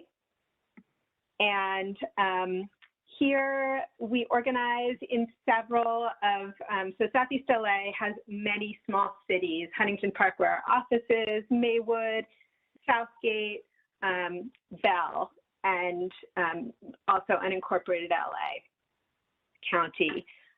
The racial demographics are 95% Latinx, 4% white, 1% African American in one of these census tracts where we organize. 64% of people are twice below the federal poverty level, which makes it 95th percentile for poverty rates statewide. 32% of our households are housing burdened, which is 94th percentile statewide. Next slide, please. So we organize in many different small cities in Southeast LA, including Bell, as I mentioned, where we have members in these mobile homes. So these are two mobile home parks. And I wanted to highlight some of the issues of building decarbonization that arise in different types of housing stock where our members, either homeowners or renters, are living. As with our Wilmington members, our Southeast LA membership breathes some of the worst air in the nation. And so we see a real need for whole home improvements to upgrade the envelope and allow for effective air filtration in these homes. Next slide, we're going to move up to Northern California now. We also organize in East Oakland. The racial breakdown in our communities in East Oakland where we organize is more diverse. It's 53% Latinx, 35% African American, 5% Asian American, and 2% white. About 60% of people in this particular census tract are twice below the federal poverty level, which makes it 92nd percentile for poverty rates statewide. 33% are housing burdened, which is 94th percentile statewide. So where we organize in East Oakland, as I said, it's extremely racially diverse. And in addition to a wide variety of older housing stock, next slide, please. So here are a couple of examples of the housing stock in East Oakland. So we have single family homes, we have small multifamily in East Oakland, and we have large multifamily as well. And unfortunately, we have an unacceptably high level of unhoused families who are living in makeshift shelters in our community. We have members living in tents. People are living in sheds. People are living in makeshift shacks under the BART line and near industrial polluters.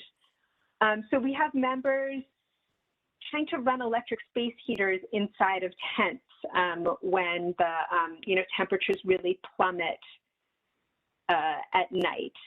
So next slide, please. So within this context, we're extremely concerned about the next steps for the gas system as our members, whether they're renters or homeowners, already can't afford our housing costs. And as I said, some have already been displaced from their homes.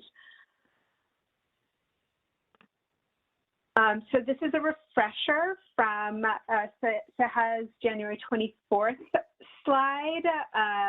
We were participants with the GridWorks gas transition report.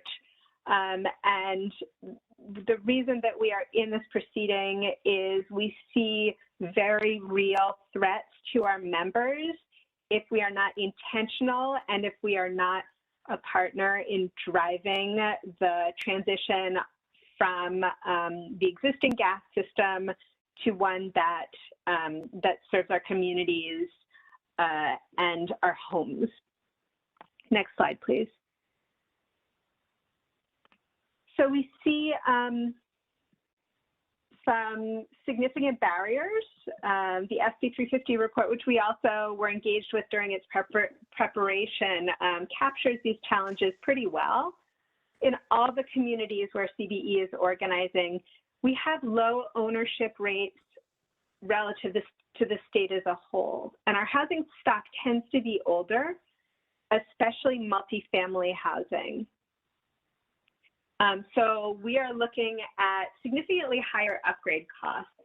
We're not just talking about, slapping on a different, swapping out a gas appliance for an electric appliance. We're going to need to see panel upgrades. We're going to need to see actual improvements to that home before we can actually see full building decarbonization in the way that needs to happen. So the primary challenge, frankly, to building decarbonization is the high cost in our communities. And so we're concerned about displacing our community members. We're concerned about exacerbating health impacts and disconnection risks. We already have the highest energy burdens in the state in our communities. And we see these real risks coming from the fact that, especially for multifamily, the large and for-profit landlords have a very, you could say strong incentive, or you could say lack of appropriate incentives to engage with our community members to do building decarbonization right. And I know that I'm speaking about homeowners, but I'm going to talk a little bit about lack of tenant protections as well, and just reference what Chelsea also highlighted from the SAGE report. Next slide, please.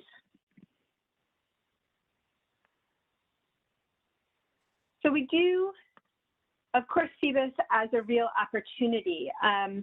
So we need to see the benefits being targeted to low-income homeowners in our environmental justice communities and need-tested owners of multifamily housing. And we also see a real opportunity to support holistic decarb retrofits, so that we aren't just talking about, swapping one for one, the cheapest possible heating option or washer dryer though we're actually looking at this as an opportunity to bring habitability that our members want, energy efficiency, allowing our community members to be full participants and have ownership over things like being able to participate in a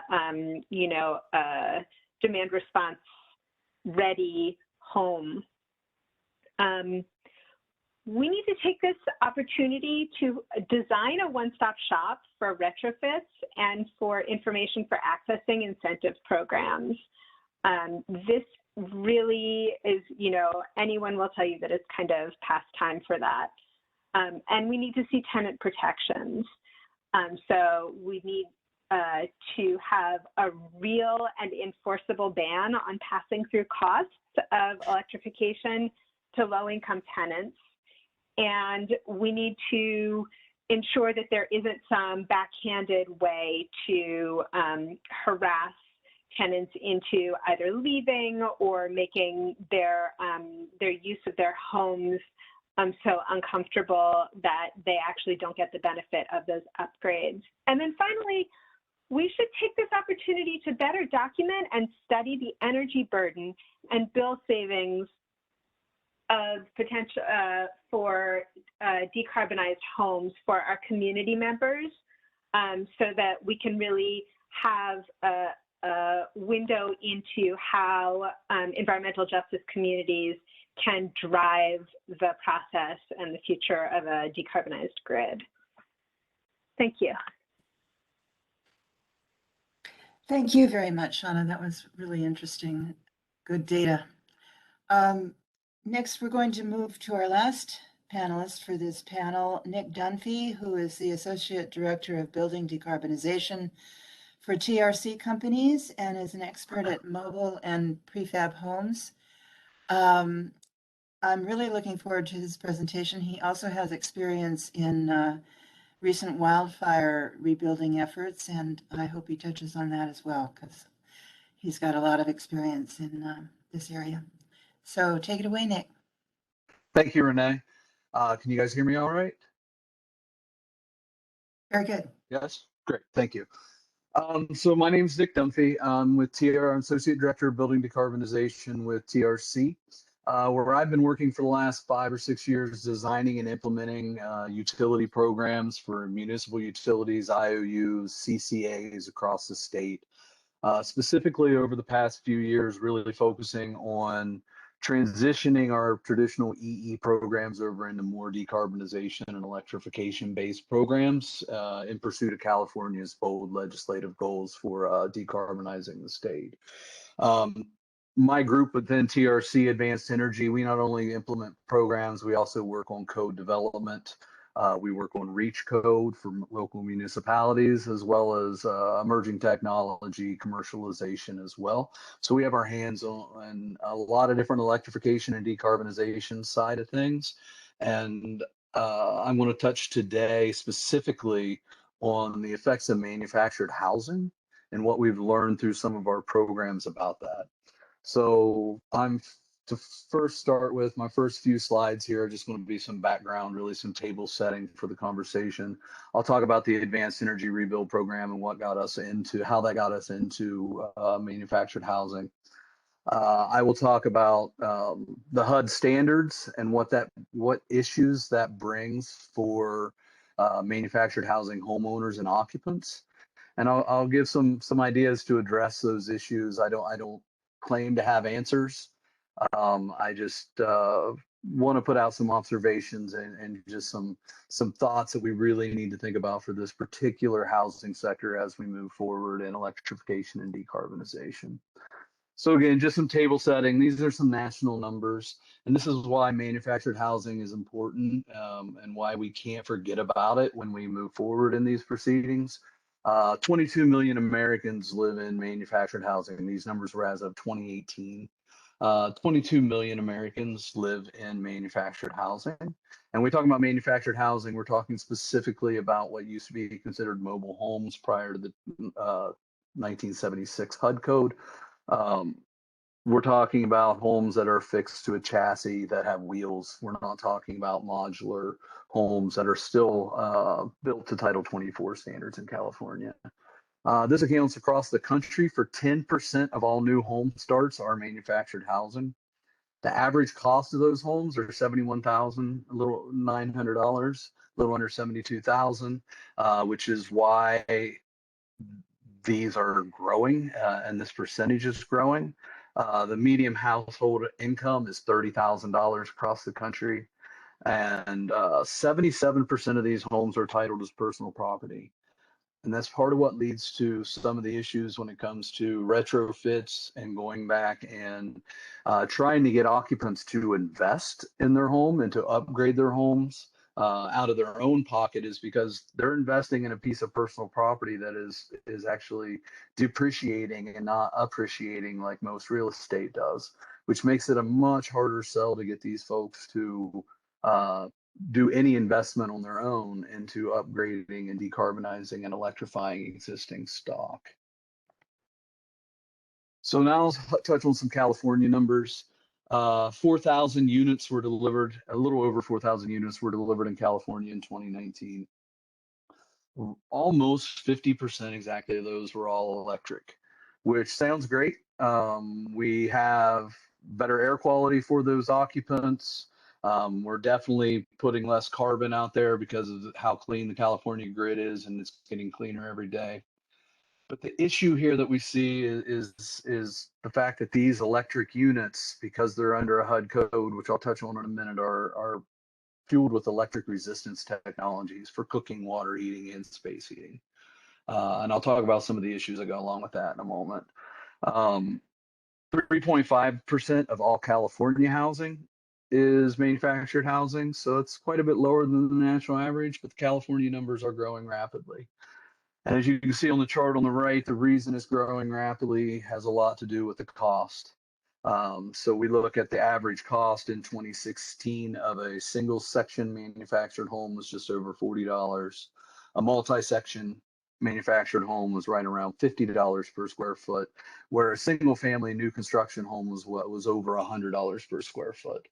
So we're talking less than half the cost per square foot of housing. And as the housing prices go up in California, these are becoming more and more common, and they're becoming a more enticing option for folks who otherwise wouldn't be able to own in the state of California, would continue to have to rent.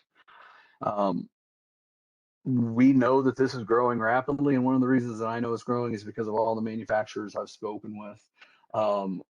And through our programs, we found that there are manufacturers that are shipping these homes from Washington, from Oregon, from Idaho, Nevada, Arizona, New Mexico.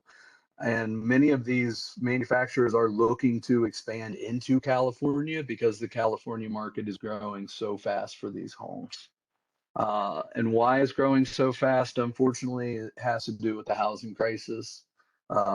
Again, these are affordable. They're more affordable for folks who may need to downsize, folks who this is the only option to keep them in housing. And then the other reason is natural disasters.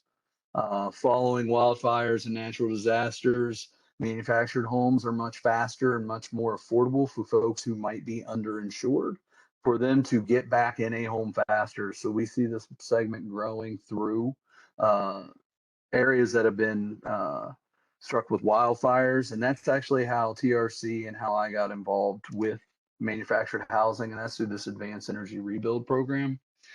We were offering a new construction program for folks who were rebuilding, who had lost their homes from some of the fires in 2018, 2019 in Northern California. This was a joint program with PG&E and Sonoma Clean Power. And as more fires arose, and we've experienced the Paradise Fire, the Camp Fire up in Paradise, we found that about over 30 manufactured home parks were destroyed. And our program was only offering incentives for site-built homes, traditional Title 24 homes. So we worked with PG&E, and we came up with an approach to provide incentives for homeowners that were in manufactured homes, so that they could build they could purchase homes that were more efficient, that would lower their bills, and that would be more resilient. And that led to TRC doing some research and some modeling of these homes to determine what those savings might look like. And we're in the process currently of updating those and developing work papers to go along with those, so that programs can more easily incorporate these into their incentive programs so that we're not leaving these customers behind. But I'm going to touch a little bit on what we found through that. So manufactured homes, as I'm sure most everyone is aware, are governed under HUD standards. They're not governed under Title 24. This is governed for manufactured housing across the United States, and these are exempt from most local and state building codes. Some safety codes like WUI codes, wildlife urban interface codes are actually enforceable, but codes like Title 24 are not. And the HUD standard wasn't the best when it was developed in 1993, but it has not been updated since 1993. So these folks these homes are being built for some of our disadvantaged communities and disadvantaged populations, and they're getting homes that are nowhere near what California standards are for a home, meaning that these folks are paying much larger energy bills for these homes. And when we move them into all electric, we are no longer getting the benefits that we see from site-built homes of heat pump technologies, because the HUD standard allows for these homes to be built with electric resistance technologies. So folks that are going into these all-electric HUD standard manufactured homes are actually experiencing much higher energy bills.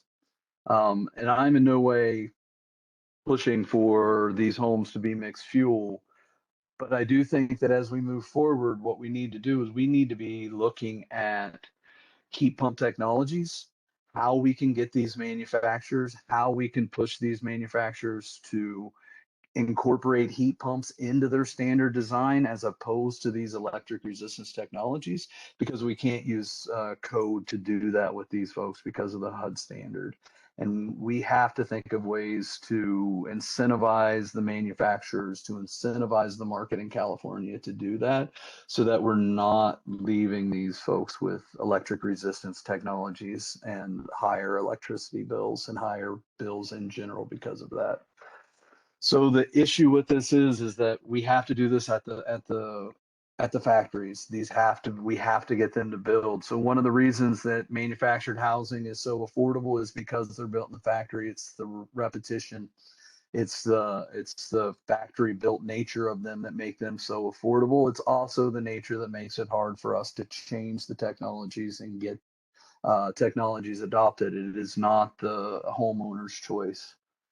In most cases, they don't have an option to upgrade to induction. They don't have an option to upgrade to heat pumps, and we need to change that. So the energy cost is so much higher for these folks that we need to make sure that we don't forget efficiency. I operate programs that are electrification-based programs, and I operate efficiency-based programs. And in residential new construction in California, electrification is really more important right now than, because of where the code sits, and it takes larger steps in decarbonization just for electrification. But when we're talking about manufactured housing, we have to make sure that we are pushing for efficiency. We're incorporating the heat pumps, and that we are prioritizing demand side resources for these customers so that they're able to use the electricity in a more efficient way to offset their cost. And we have to get the manufacturers on board to do all this. And that's my presentation. Thank you very much.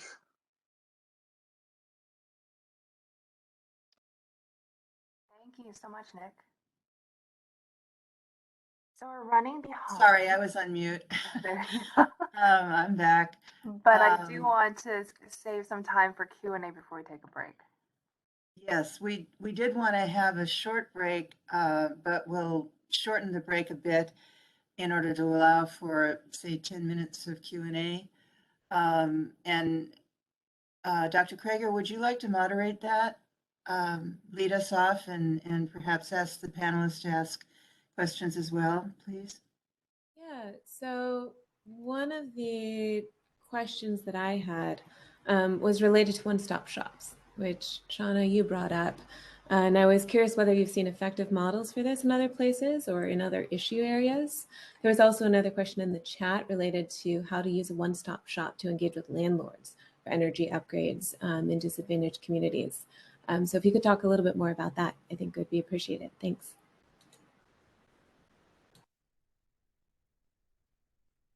Sure, I'll be brief. I would say I'm sorry, were you asking me? Yeah, you are. So the narrower question of how to interact with landlords is, I think, the simpler one.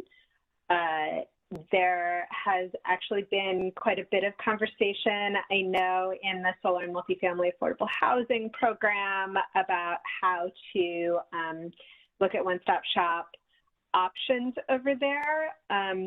More broadly for communities, for tenants, and for owners for owner-occupied housing.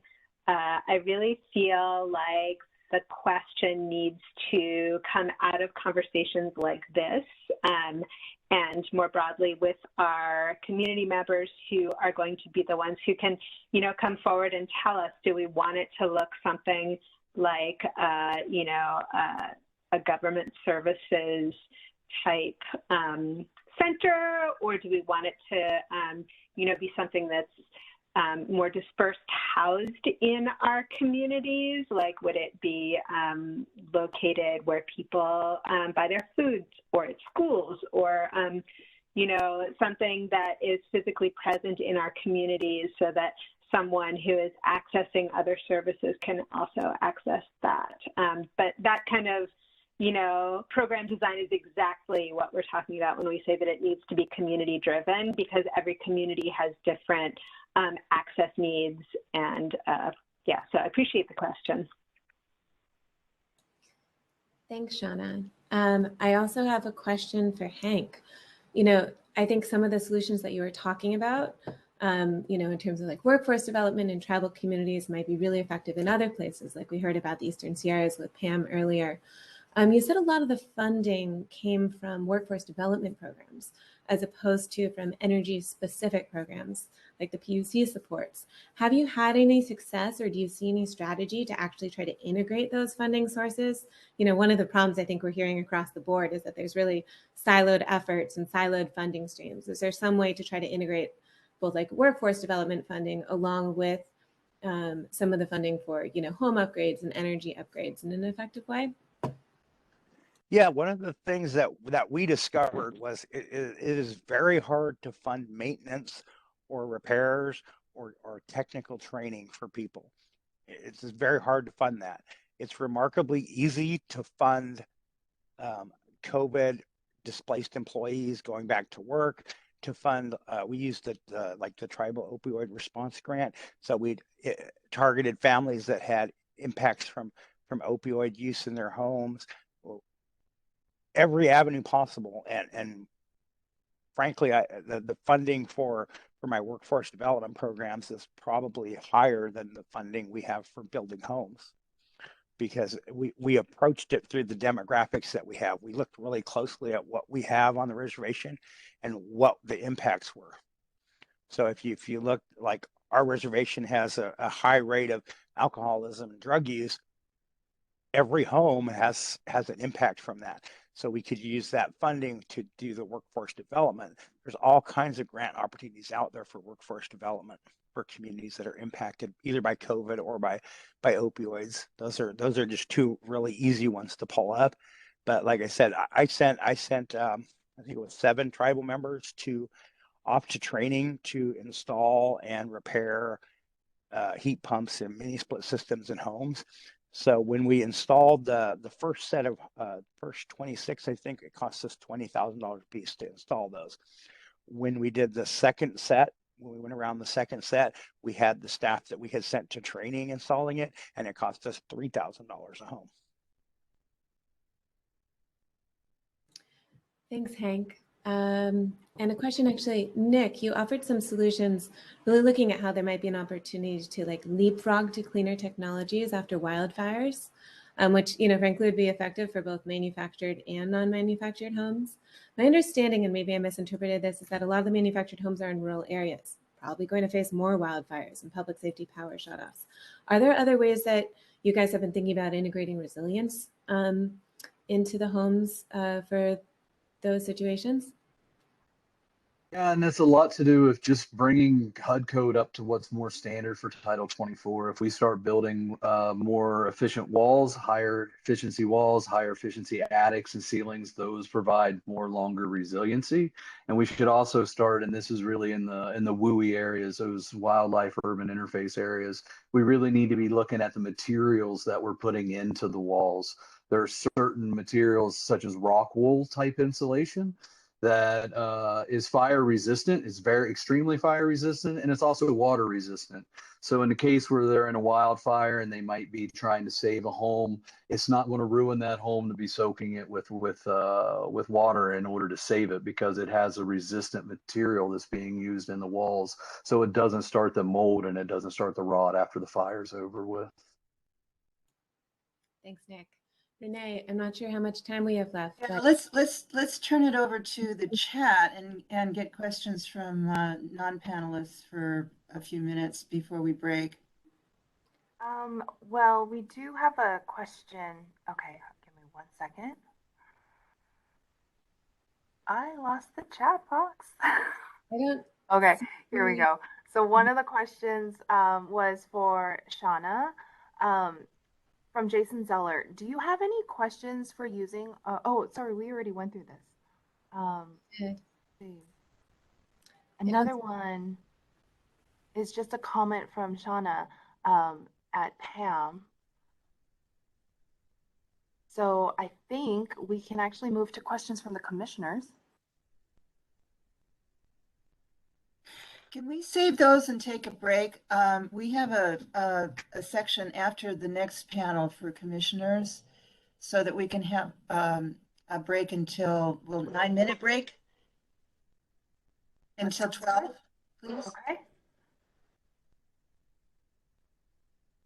That sounds good. We will take a break and we will see everyone at 12 o'clock.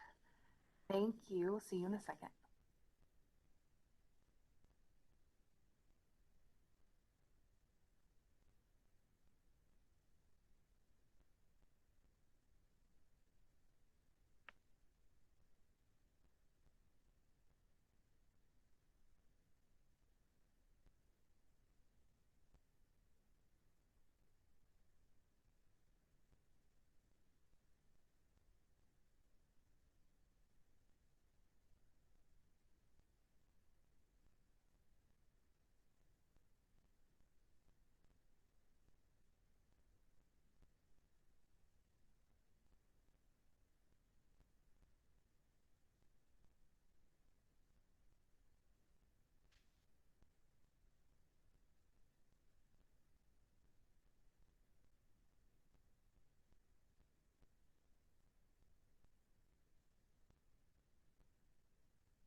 All right.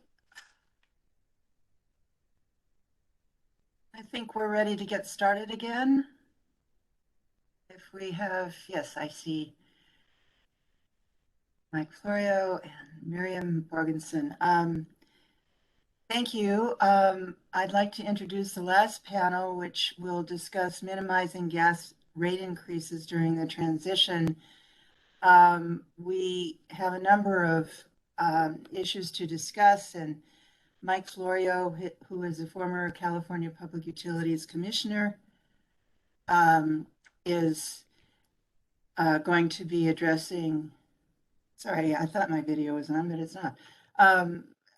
Mike is going to be addressing some of the issues concerning depreciation, securitization, and fixed charges, and the trade-offs that may face us as we move to try to figure out how to finance all of these different strategies that we're looking at in the decarbonization world.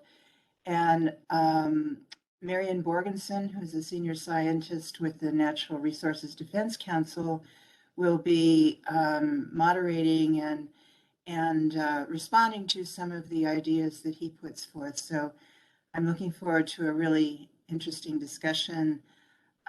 So take it away, Mike. I think Marion is going to interview me. Is that the plan? Yeah, this is a conversation. But as was just said, this is really about how do you minimize the rate increases during the transition, and particularly for those who are most vulnerable, which is the focus of the day. So I'd like to, Mike, if you could start out by just talking about some of the specific tools that were just mentioned, and then we can get into some of the other things that may help with avoiding rate impact. So perhaps we can start with accelerated depreciation and just a bit of what that is and how that might impact rates. Okay, thank you. In traditional utility rate making, we use what's known as straight line depreciation. That means that if an asset like a gas pipeline is expected to last for 50 years, 2% of the cost of that is recovered as depreciation every year. Now, when we're looking at long-term decline in demand, question arises, well, can we do that a different way and maybe, recover 4% in the early years so there isn't as much left at the end when there are fewer people using the system? That that can be effective. The challenge is, and we'll have this in every area, there are always trade-offs. The difficulty is that means a larger rate increase in the near term. And if you look at the current PG&E rate increase, their proposal, they're already looking at double-digit increases, percentage increases in gas rates. How much more can you add to that for accelerated depreciation? It's shifting costs around in time, and there is an advantage to doing that, but it comes at a pretty significant upfront cost that would most burden the customers that we're concerned about. So, it's a two-edged sword. Right. So it basically makes it so that we're paying more now while there's more people still in the system, as opposed to leaving all those costs for later when there'll be fewer, reduced throughput. One proposal that we've heard is PG&E is proposing to depreciate pipelines based on expected use, which is sort of a similar concept. And I wonder if you have any thoughts on that, where if you're using more throughput through the pipe now, it should be depreciated faster just based on, it's actually being used by customers. Yes, the proposal they have is called units of production, and it's exactly what you said. It's instead of an equal amount every year, it's a higher amount in the earlier years when you expect greater utilization of the system, and leaving fewer costs to be recovered in the out years when we expect usage to be lower. Again, the challenge is the upfront hit and whether customers can tolerate that on top of everything else they're being asked to pay for. Yeah, and this solution is not really equity focused. It would be, time equity, people paying now versus whoever's left on the end. So right. In that case, it's right. People call it intergenerational equity. Yeah. Let's go to the second tool that was mentioned, securitization. Can you just say a bit about how that works and if that's an option for reducing costs and reducing rates? Securitization is something that California has used in a number of instances. It basically, and it requires legislation typically to set it up, but it's been used for stranded costs in the original electric industry restructuring back in the late 90s. It was used in connection with the first PG&E bankruptcy, and I believe it's being used now for some wildfire-related costs. It basically has an external entity issue bonds that are typically the highest rated AAA because they're secured by a charge on customers' bills. And presumably people are going to keep paying their bills. So it gets very cheap money compared to it's 100% debt financing rather than a combination of debt and equity. And it's very important to be able to get favorable tax treatment for these.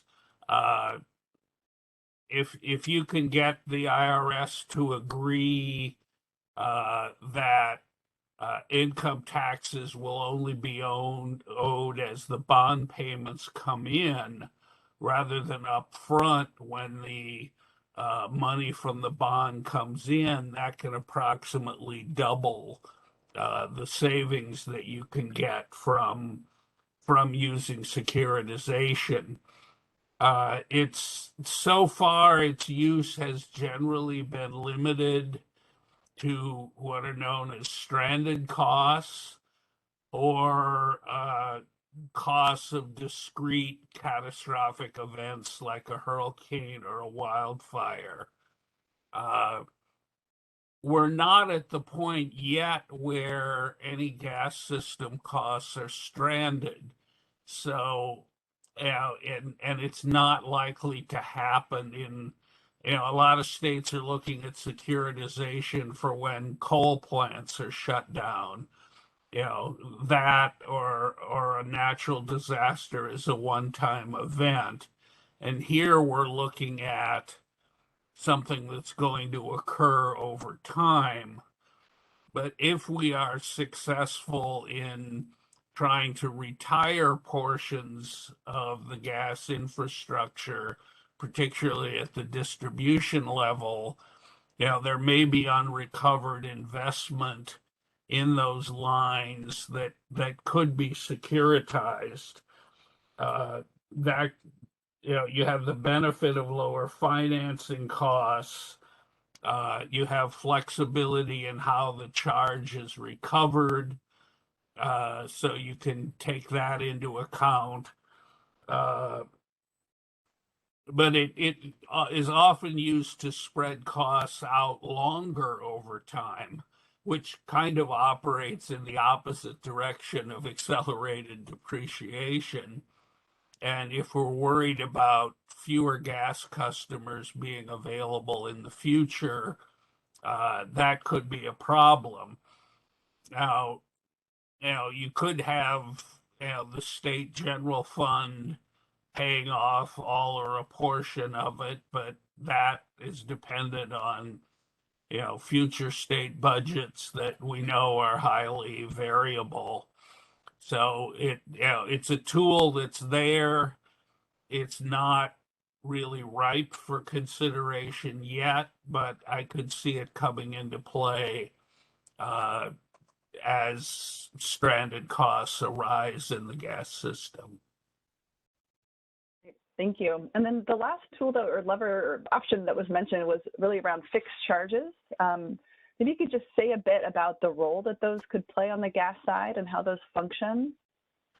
Yes, well, currently most of our utility bill comes in the form of a usage-based rate. So many cents per kilowatt hour or cents per therm of gas. A fixed charge would have everyone paying a certain dollar amount, $5 or $10 a month, which would then allow the usage rate to be lower. And there's been a lot of support for this in a number of quarters. The difficulty is it's not particularly friendly to low-income customers because low-income customers tend to use less than their wealthier peers. So a fixed charge tends to hit them harder, particularly some of the higher proposals that have been out there, like $20 or $30 a month in a fixed charge. That could be really burdensome for a low-income customer, and they can't avoid it by using less. With a volumetric rate, you can always cut back. It may not be easy, but you can lower your bill that way. With a fixed charge, you're paying it every month, regardless of what you use. One thought that I had in this area is you could have a limited fixed charge just for people who no longer use gas for space heating and water heating. Space heating is really the biggest use of gas for most people, and people like you and I that have put in electric heat pumps, don't pay a lot for our gas service anymore. And the utilities could create what's sometimes known as a partial requirements subclass within the residential group, that if you no longer use gas for space heating, but you still use it for cooking or clothes drying, that group of customers would be subject to a fixed charge that would not apply to the general body of customers. And, it's not that uncommon to have a partial requirements tariff that goes along with the typical tariff that applies to people who use gas for everything. So that's something, the commission could look at in a rate proceeding as a way, particularly for people who use very little gas but still require a full hookup to the system. Yeah, I mean, and from NRDC's perspective, I think having, folks who are just hooked to the system for their stove or for one appliance makes a lot of sense to have them pay for a share of their costs. But from an equity perspective and from a reducing rates perspective, or really from reducing bills perspective, a fixed charge doesn't have an impact. The average bills will be the same. So it doesn't sort of fundamentally address the equity and transitional concerns that we have with gas rates. So, yeah. Mike, I'm wondering if there are other sort of more fundamental ways that you can think of to address and really minimize the rate impacts during this transition. What other tools do we sort of have? Sure. Well, there are a number of things that, I think many of us have been saying we need a long-term planning process that looks out beyond a rate case cycle. And we know that the utilities over the next 10, 15 years are going to be replacing aging vintage pipe in certain places, or particularly the brittle aldyl-A plastic pipe. And we know where those replacements are going to happen.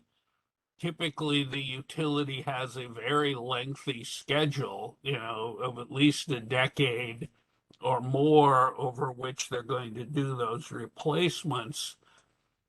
You could focus on some of those that are farther out in the queue, and try to electrify those neighborhoods. That is, you can't say, oh, it's going to be, we're going to replace in your neighborhood next year. Let's try an electrification pilot. It's not enough time. You have to have considerable amount of lead time if you're going to try to get every house in a neighborhood that's due for a pipe replacement But we've got the tools, staff is gathering the data that we can find these places far enough in advance that an electrification can possibly, a targeted electrification program can possibly work. And one of the problems you run into there is, well, if there are one or two people in a neighborhood that don't want to convert, this is what's been referred to as the obligation to serve problem. You have a neighborhood, its pipe is due to be replaced. 90% of the people agree to shift to electrification, possibly with the offering of some incentives to do that. And you've got one or two or a handful of holdouts. As the obligation to serve has been interpreted, you've got to put in that replacement pipe just for that handful of customers. One tool that the commission could use without legislative authorization is to look at, currently rates are set on what's called a postage stamp basis. Everybody pays the same rate for their distribution, whether they're in a high cost or a low cost area. What you could do is say, okay, everybody else in the neighborhood is agreeing to go off gas. You three people are causing us to put in this expensive new pipe. You pay for it. And you don't get to spread it to everybody else on the system.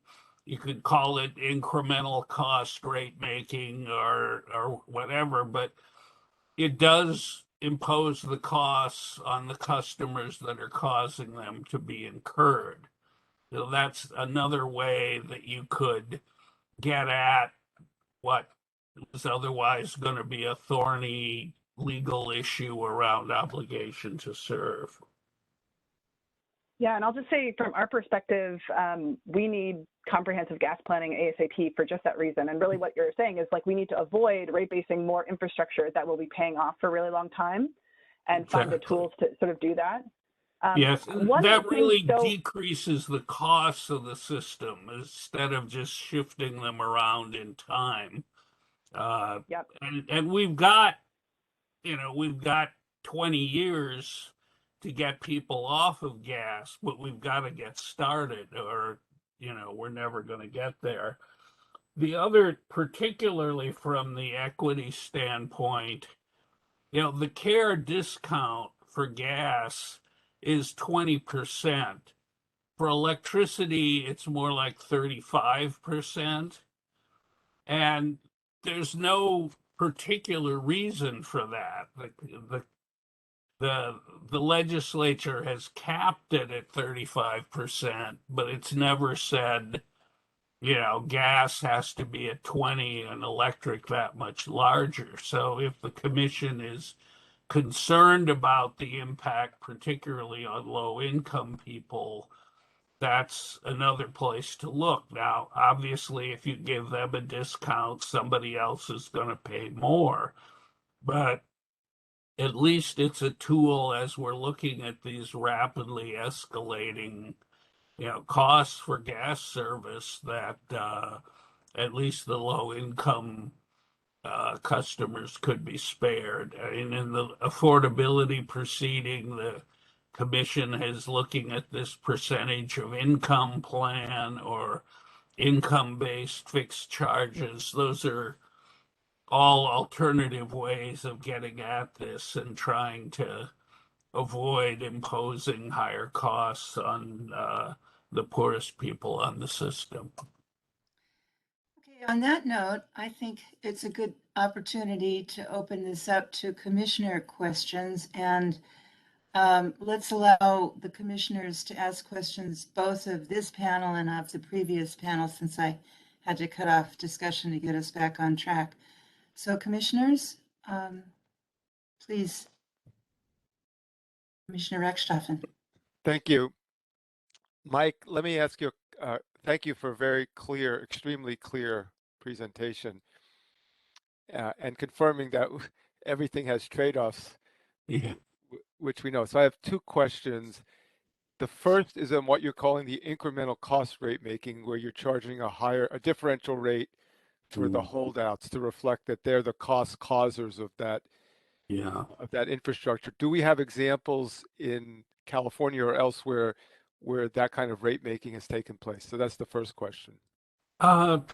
Not so much at the distribution level. It has been done, for example, when PG&E built its pipeline expansion to bring in more Canadian gas, the new line was much more expensive than the old line, and the commission did require users of the new line to pay an incremental rate. I think that happened for SoCal Gas when the Wheeler Ridge compressor station had to be built to deliver Kern River gas to SoCal customers. For a period of years, there was an incremental rate for people who used that system. So, there are some examples out there where incremental pricing has been used, not in the geographically targeted way that we're talking about here, but it really is something that gets at when a small group of customers are causing a significant cost to be incurred that everybody else on the system, would otherwise pay for. You can look at that type of rate. You probably wouldn't charge them all of that on top of their normal distribution rate, but you might say, to the extent that the cost of these new facilities are higher than the average rate that everybody is paying, that increment above the average cost would be assigned to the people who are causing it to be incurred. Okay, that's helpful. And you're right, the full cost could be quite prohibitive if it's 3 customers for a new subdivision or just a whole area. But I take your main point is that we have it within our authority to implement a tool like this, whether or not we've done it before. So the second thing, if I could, Renee, just quickly, this is less a question, more as a comment, and I think you and Marion, your dialogue about fixed charge reflects this. If we do have a partial fixed charge for people who are not completely off the system, we have to be careful to devise it in a way that you're not discouraging electrification because you're not realizing all of the savings that accrue from that. Right. We don't want to have an incentive to electrify on the one hand and then a disincentive on the other hand. So it's hard to find that sweet spot, I guess. So I guess it's a comment. I don't know if you have any other further Yeah, well, what it is an incentive that if you electrify to go all the way. And I as a new heat pump HVAC customer, I'm arguing against my self-interest here, but it would be exactly people like me who have greatly reduced their use of the gas system, but haven't left it entirely, that would be subject to that kind of charge. And if you electrify completely, you're not paying anything to the gas company. But if you take your largest end use off the gas system, I can testify your bill goes down significantly on the gas side. And a fixed charge for that type of customer could mitigate the impact of that on other ratepayers. Thank you. Other commissioners?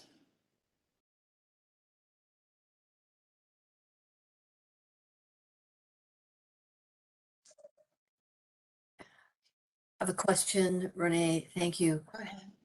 Thank you. Thank you, Mike and Marion, for this important discussion.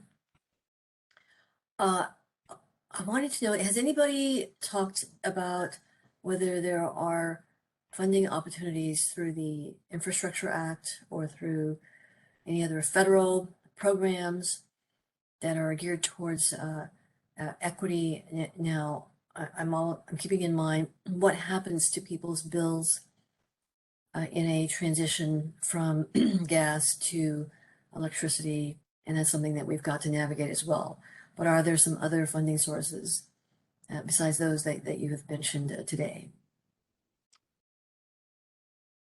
In terms of federal funds, we're hoping that there will be some, but there hasn't been any that are explicitly earmarked. And if there were, they would probably be paying for the upfront costs of retrofits and of improvements rather than the rates. And so I think it's really, truly a commission purview to think about the relative costs and the relative rates of gas versus electric. There's not going to be federal funds to address that. There's also state money that's under discussion right now. There's $922 million in the state budget that's been proposed by the governor that would cover some building electrification with a focus on low-income households. So we're hoping that that will come through and be able to help enable folks to make the transition to all electric.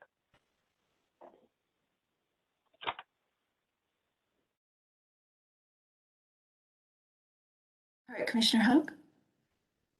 Yes, just looking at the prior discussion on the fixed charges, if you have renters as opposed to that are paying the electric bill or the gas bill, but it's the owner that's refusing to convert over to electric, do you have any suggestions about how to address the cost issues there, or if it's a low-income community that the renter is paying the bill, but the landlord is the one refusing to transition?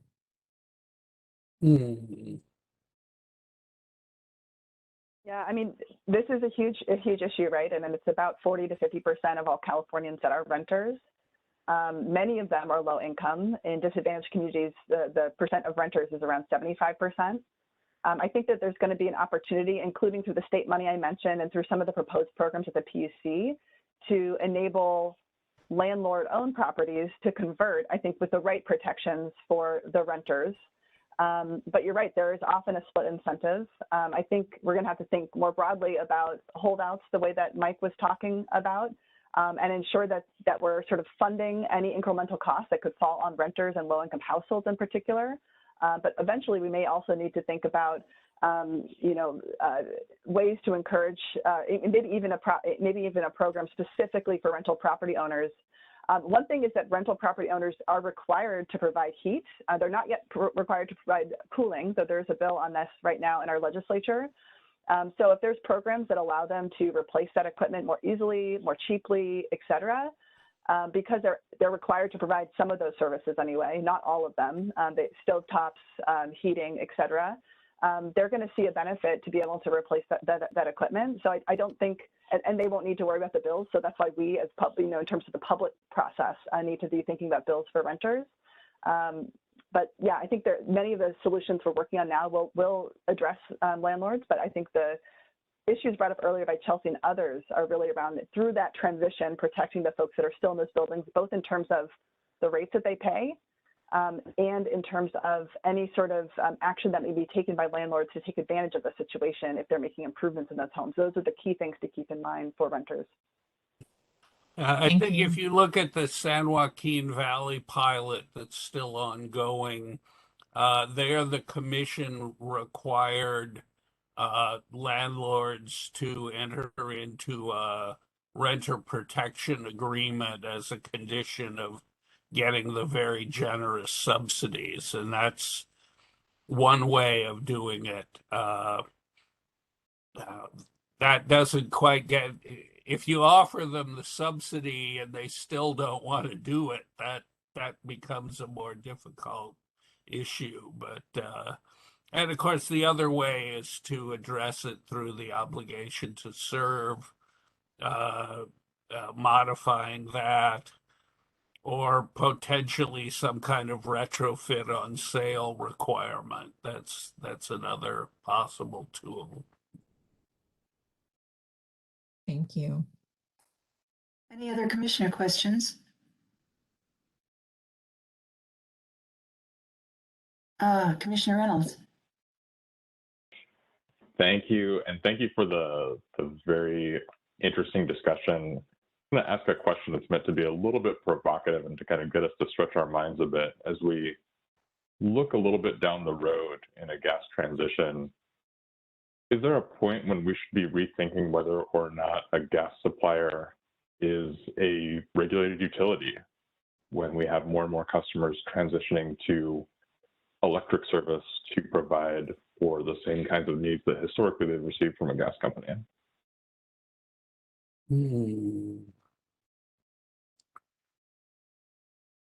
I could imagine that at sort of the very end of the process. I think the difficulty is if you have people still using gas and really not in a position to switch to electricity,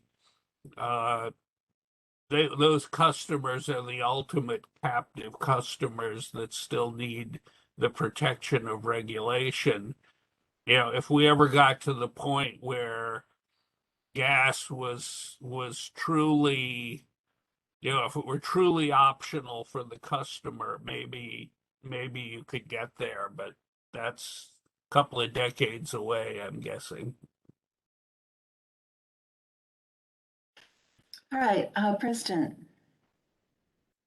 Thank you. I had a question following up on your comment about duty to serve, and just wanted to get your thoughts on what options there are here. Is that purely limited to a legislative change? Or are there other ways to modify the way that we think about duty to serve? And then also, similar to Commissioner Halleck's question, have you thought through what the implications might be for renters and lower income customers? And so if a landlord who doesn't care about gas service, but maybe the tenant does, or vice versa. So how do we kind of think about duty to serve when we're talking about renters?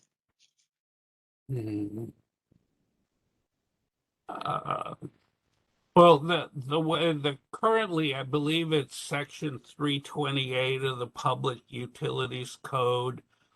You know, it's the traditional obligation to serve is almost goes back to common law, but in California we have a specific statute, Section 328, I believe it is, that requires gas utilities to provide gas service to any core customer who wants it.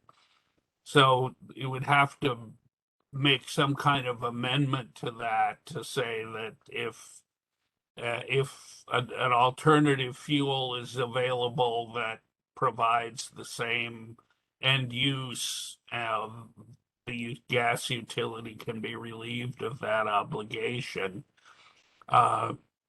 Landlord-tenant issues are always fraught with difficulty, and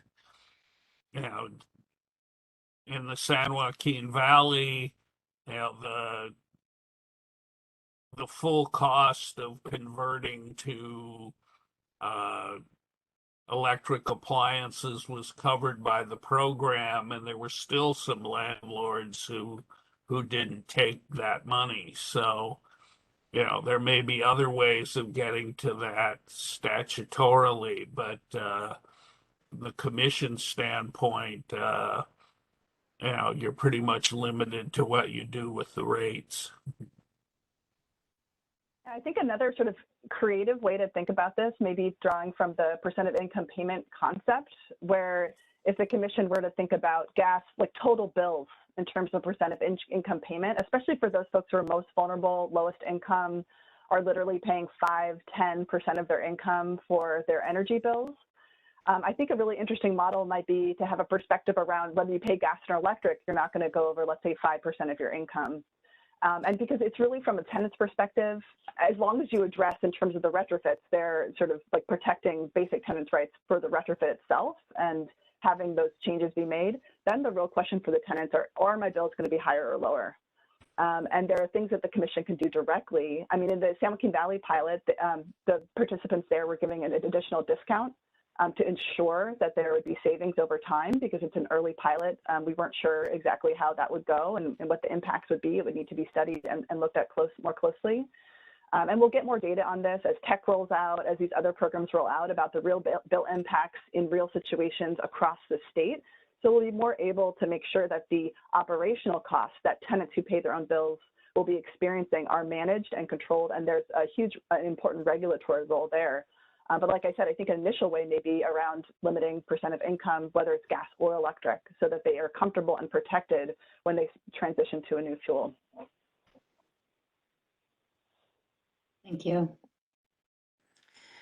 All right, I think we'll open it up now to all questions. If there are questions in the chat, Karen, would you read them off? Yes. So first from Jonathan Bromson, CPUC workshop, oh, it's just a comment, but CPUC workshop on long-term gas system proceeding, R.20-01-007, workshop 2 of track 2, discuss obligation to serve amongst other topics. And he dropped a YouTube link in there so we can, if anyone has questions on obligation to serve, that is a great video to watch. Another question is from Amy Dow. This is, what is the name of the bill that is proposing required AC? That's a question for Marion. I think that was actually put into the chat with a link. Yes, AB 2597. Yep. Yep. The next question is from Jennifer West. It would be painful to see state subsidies for electrification going to corporate landlords who are making profits off of their properties and not respecting tenants' rights or maintaining their properties. It's generally more a comment, but she does have a question. Next is, how can we discern the differences in those situations?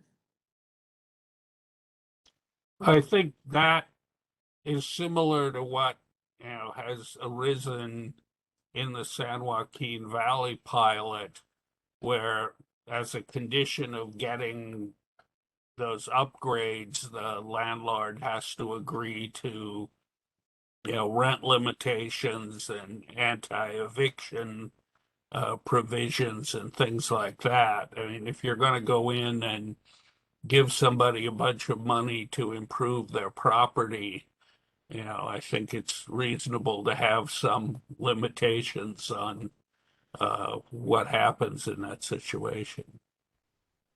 I think there's also ways that we can target, especially early incentives, like if we're going to do a large, low-income direct install program that will involve renters, that you can target some of those early incentives to smaller landlords who don't have the same capital resources, and certainly to landlords who haven't had a slew of violations. And in many places, like in LA, and Chelsea Kirk, I think, mentioned this earlier, there's literally landlords that have a laundry list of violations. Those would not be the places you'd start with.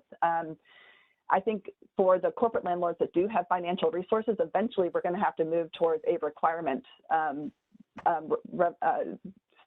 standard as opposed to just giving them resources, because at a fundamental level, they do have to provide these basic services.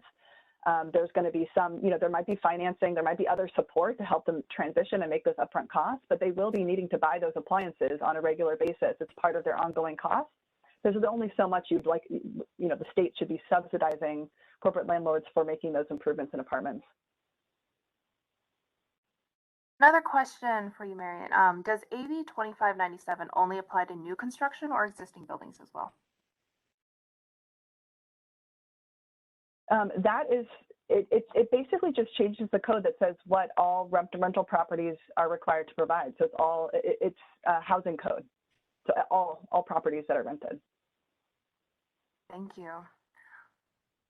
We have no other questions right now, so I'm going to give it a minute for public participants to enter any questions into the chat. In the meanwhile, do we have any questions from our panelists?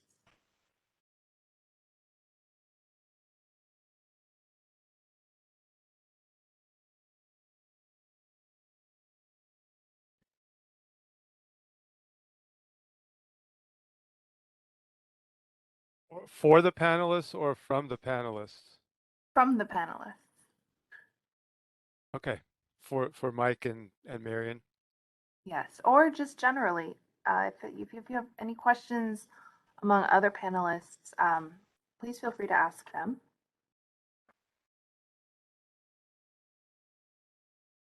We do have a question from Arjun. It says, getting off gas completely is cheaper than keeping cooking and clothes drying on gas. How do you address the cultural attachment to gas cooking? That's a tough It's one. less of a cultural, I don't know if it's a cultural attachment so much as like what folks have become used to really in recent years. It's not like we've been cooking with gas forever everywhere. Much of the country uses electric cooking currently.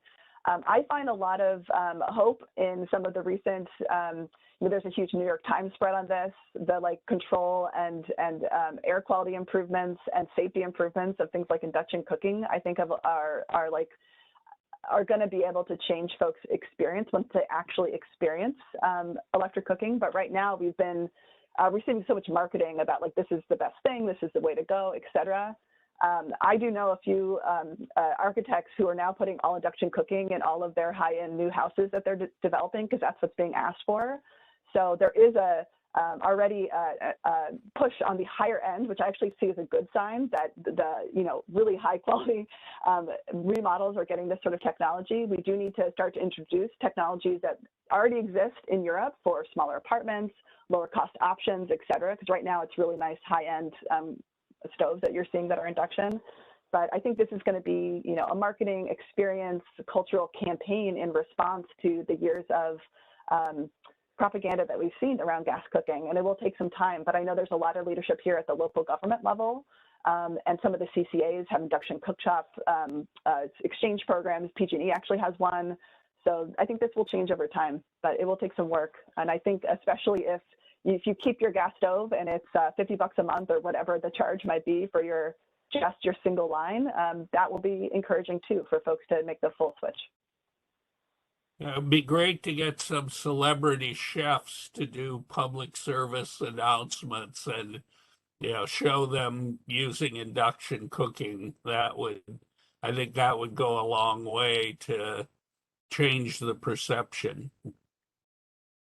I'm just going to throw out my idea, which is I'm very attached to my copper pots and pans, but I think if you threw in a set of pots and pans with every induction stove top that's sold, you might find people less resistant to it.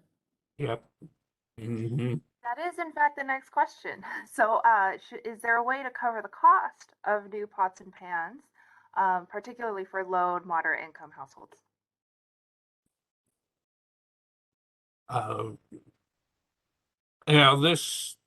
This transition is going to cost a lot of money, and adding a few pots and pans isn't going to make that big a difference. It's a major investment for the state. There's no getting around it, and changing out a lot of appliances. And we do have 20 years to do it, but that's about how long it's going to take if we're going to be successful. Sorry, I don't know if you can see my hand raised here. I did want to speak to the community members, whether renters or homeowners.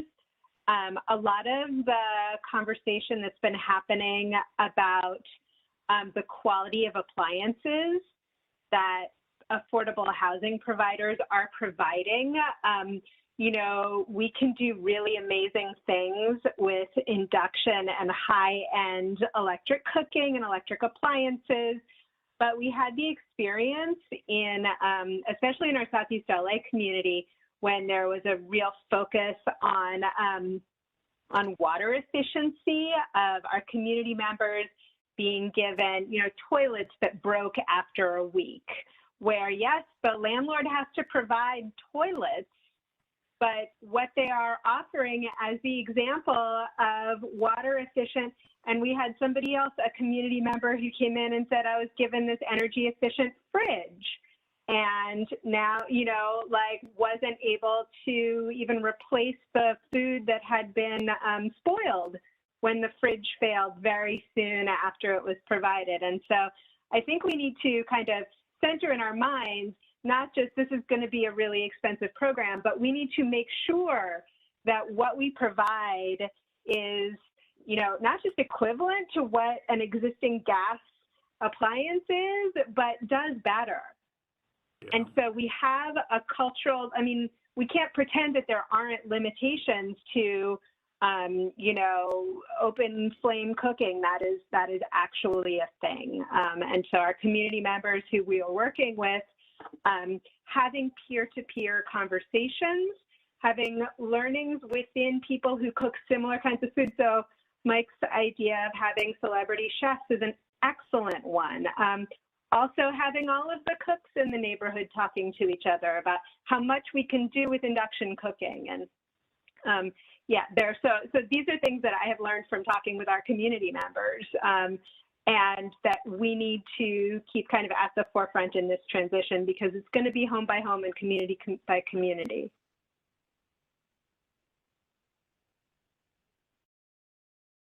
Thank you, Shauna. That was excellent. Do we have any other questions in the chat, Karen? So Rachel Kuykendall from PG&E has included a couple of links in the chat for people interested in PG&E's induction lending program. There's also induction lending programs. If you go to a website called switcheson.org, I will enter this into the chat as well. If you look at incentives near you, it'll actually pull up an induction lending program in your zip code so that people can test out what it's like to cook with an induction stove or induction cooker. And then Rachel also from PG&E also included in the chat 2 questions on pots and pans. Sonoma Clean Power is actually running a program where they are covering pots and pans for induction changeouts. They combine this with Bayren's appliance incentive. We have no other questions from the chat. So there was a question as to this webinar being recorded, and it is on our website. That's to Amy Dow. I don't think we covered that. But yes, it's being recorded and it will be available. Yes, it will be posted to our long-term gas planning website and also to the CPUC's YouTube page. Okay. Could I ask one more question? If there are Absolutely. no questions. And this gets at for the non-English speaking community and for the disadvantaged communities, I know that trust factor is just not there. And so I think there are a lot of attention needs to be placed on finding out who are the trusted leaders within communities who can be partners and even be convinced that what we're trying to do is going to benefit the communities and benefit all. And in gas cooking, you know, there are ethnic communities that firmly believe that gas is better than electricity. And so to make that transition, it's not, you can't just go in there and say, well, it's going to be better for the environment. It's going to be better for your, you know, your indoor air pollution. It's be climate change. Look,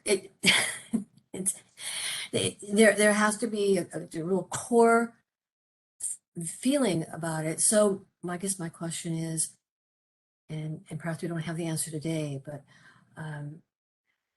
given the diaspora that we have here in California, the great amount of diversity, how best do we as a commission and utilities and activists go about tailoring, how we approach communities. And Margaret Gordon really was speaking to this, that don't presume that that you, the regulators, got the answer. That you got to really listen to the neighbors and the community to figure out what is the best way to tailor these options.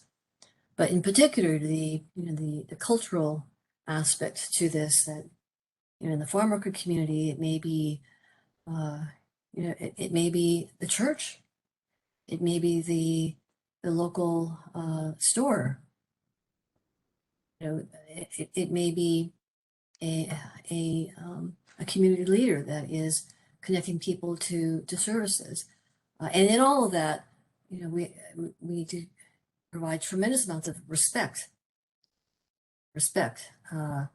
and to avoid the patronizing. So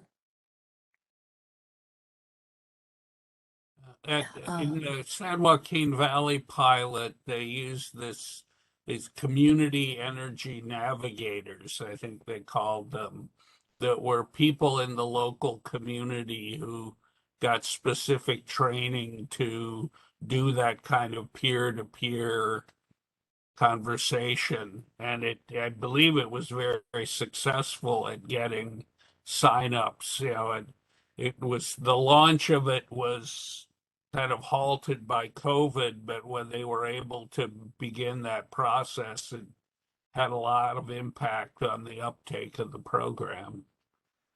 And I think you're absolutely right. I think, SOMA is a program that's actually integrated community CBOs into the administration and implementation of the program itself. I think it will be very important for programs to be able to tailor to local situations and to actually involve CBOs that have that trust already in the design and in the implementation of the program, and not just to facilitate conversations once a program's designed, which can often happen. CBOs should be paid to be part, like any other entity that's been implementing programs in California, to figure out what the design is and to implement programs in a way that best meets the local community needs. And it can't be thought about afterwards. It has to be explicitly in the design of these new programs that we imagine.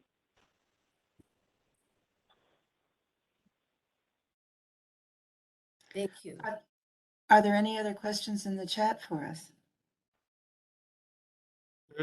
There's a question from Jean. Given the staffing limitations of the CPUC, do panelists have ideas on how the coordination of outreach should be handled? How would it be funded, coordinated, and staffed?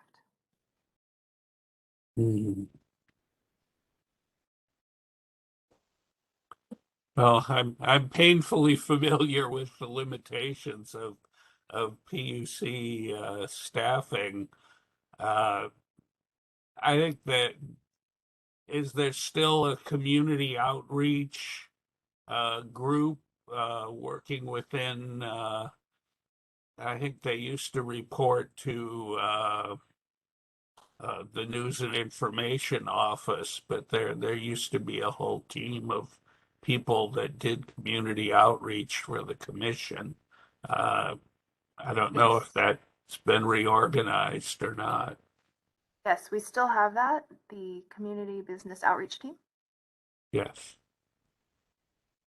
I don't think that commission staff is going to be able to do the level of outreach that is being suggested here. There's just no way. And commission staff has so much expertise, but they don't have expertise in outreach, or are not yet known by community members. So it's I think impossible to imagine that community staff would be the ones doing all the outreach. It will need to be in partnership and with funds given, so that there's staff time and capacity among already trusted entities to be able to do stakeholder outreach, get early feedback, do program design, and again, be program implementers, or at least be on a team of program implementers, depending on the program you're talking about. But it's certainly not going to be able to be done just by staff. I think that's a great point. Yeah, this goes back to what Ms.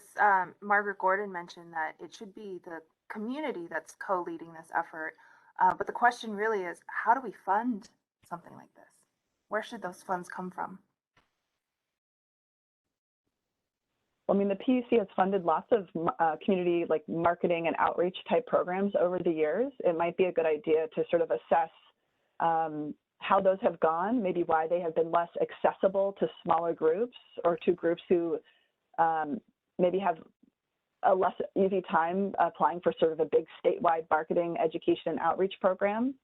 I think it will probably take going to community groups, identifying them, like, you know, a more informal process to be able to really figure out the right trusted partners to work with and what the format and like how that would look to design an RFO that would be appropriate to smaller organizations and the organizations that are really embedded in communities. I think some of the other speakers that are here may be able to speak to that more than I can, but that would be my initial suggestion.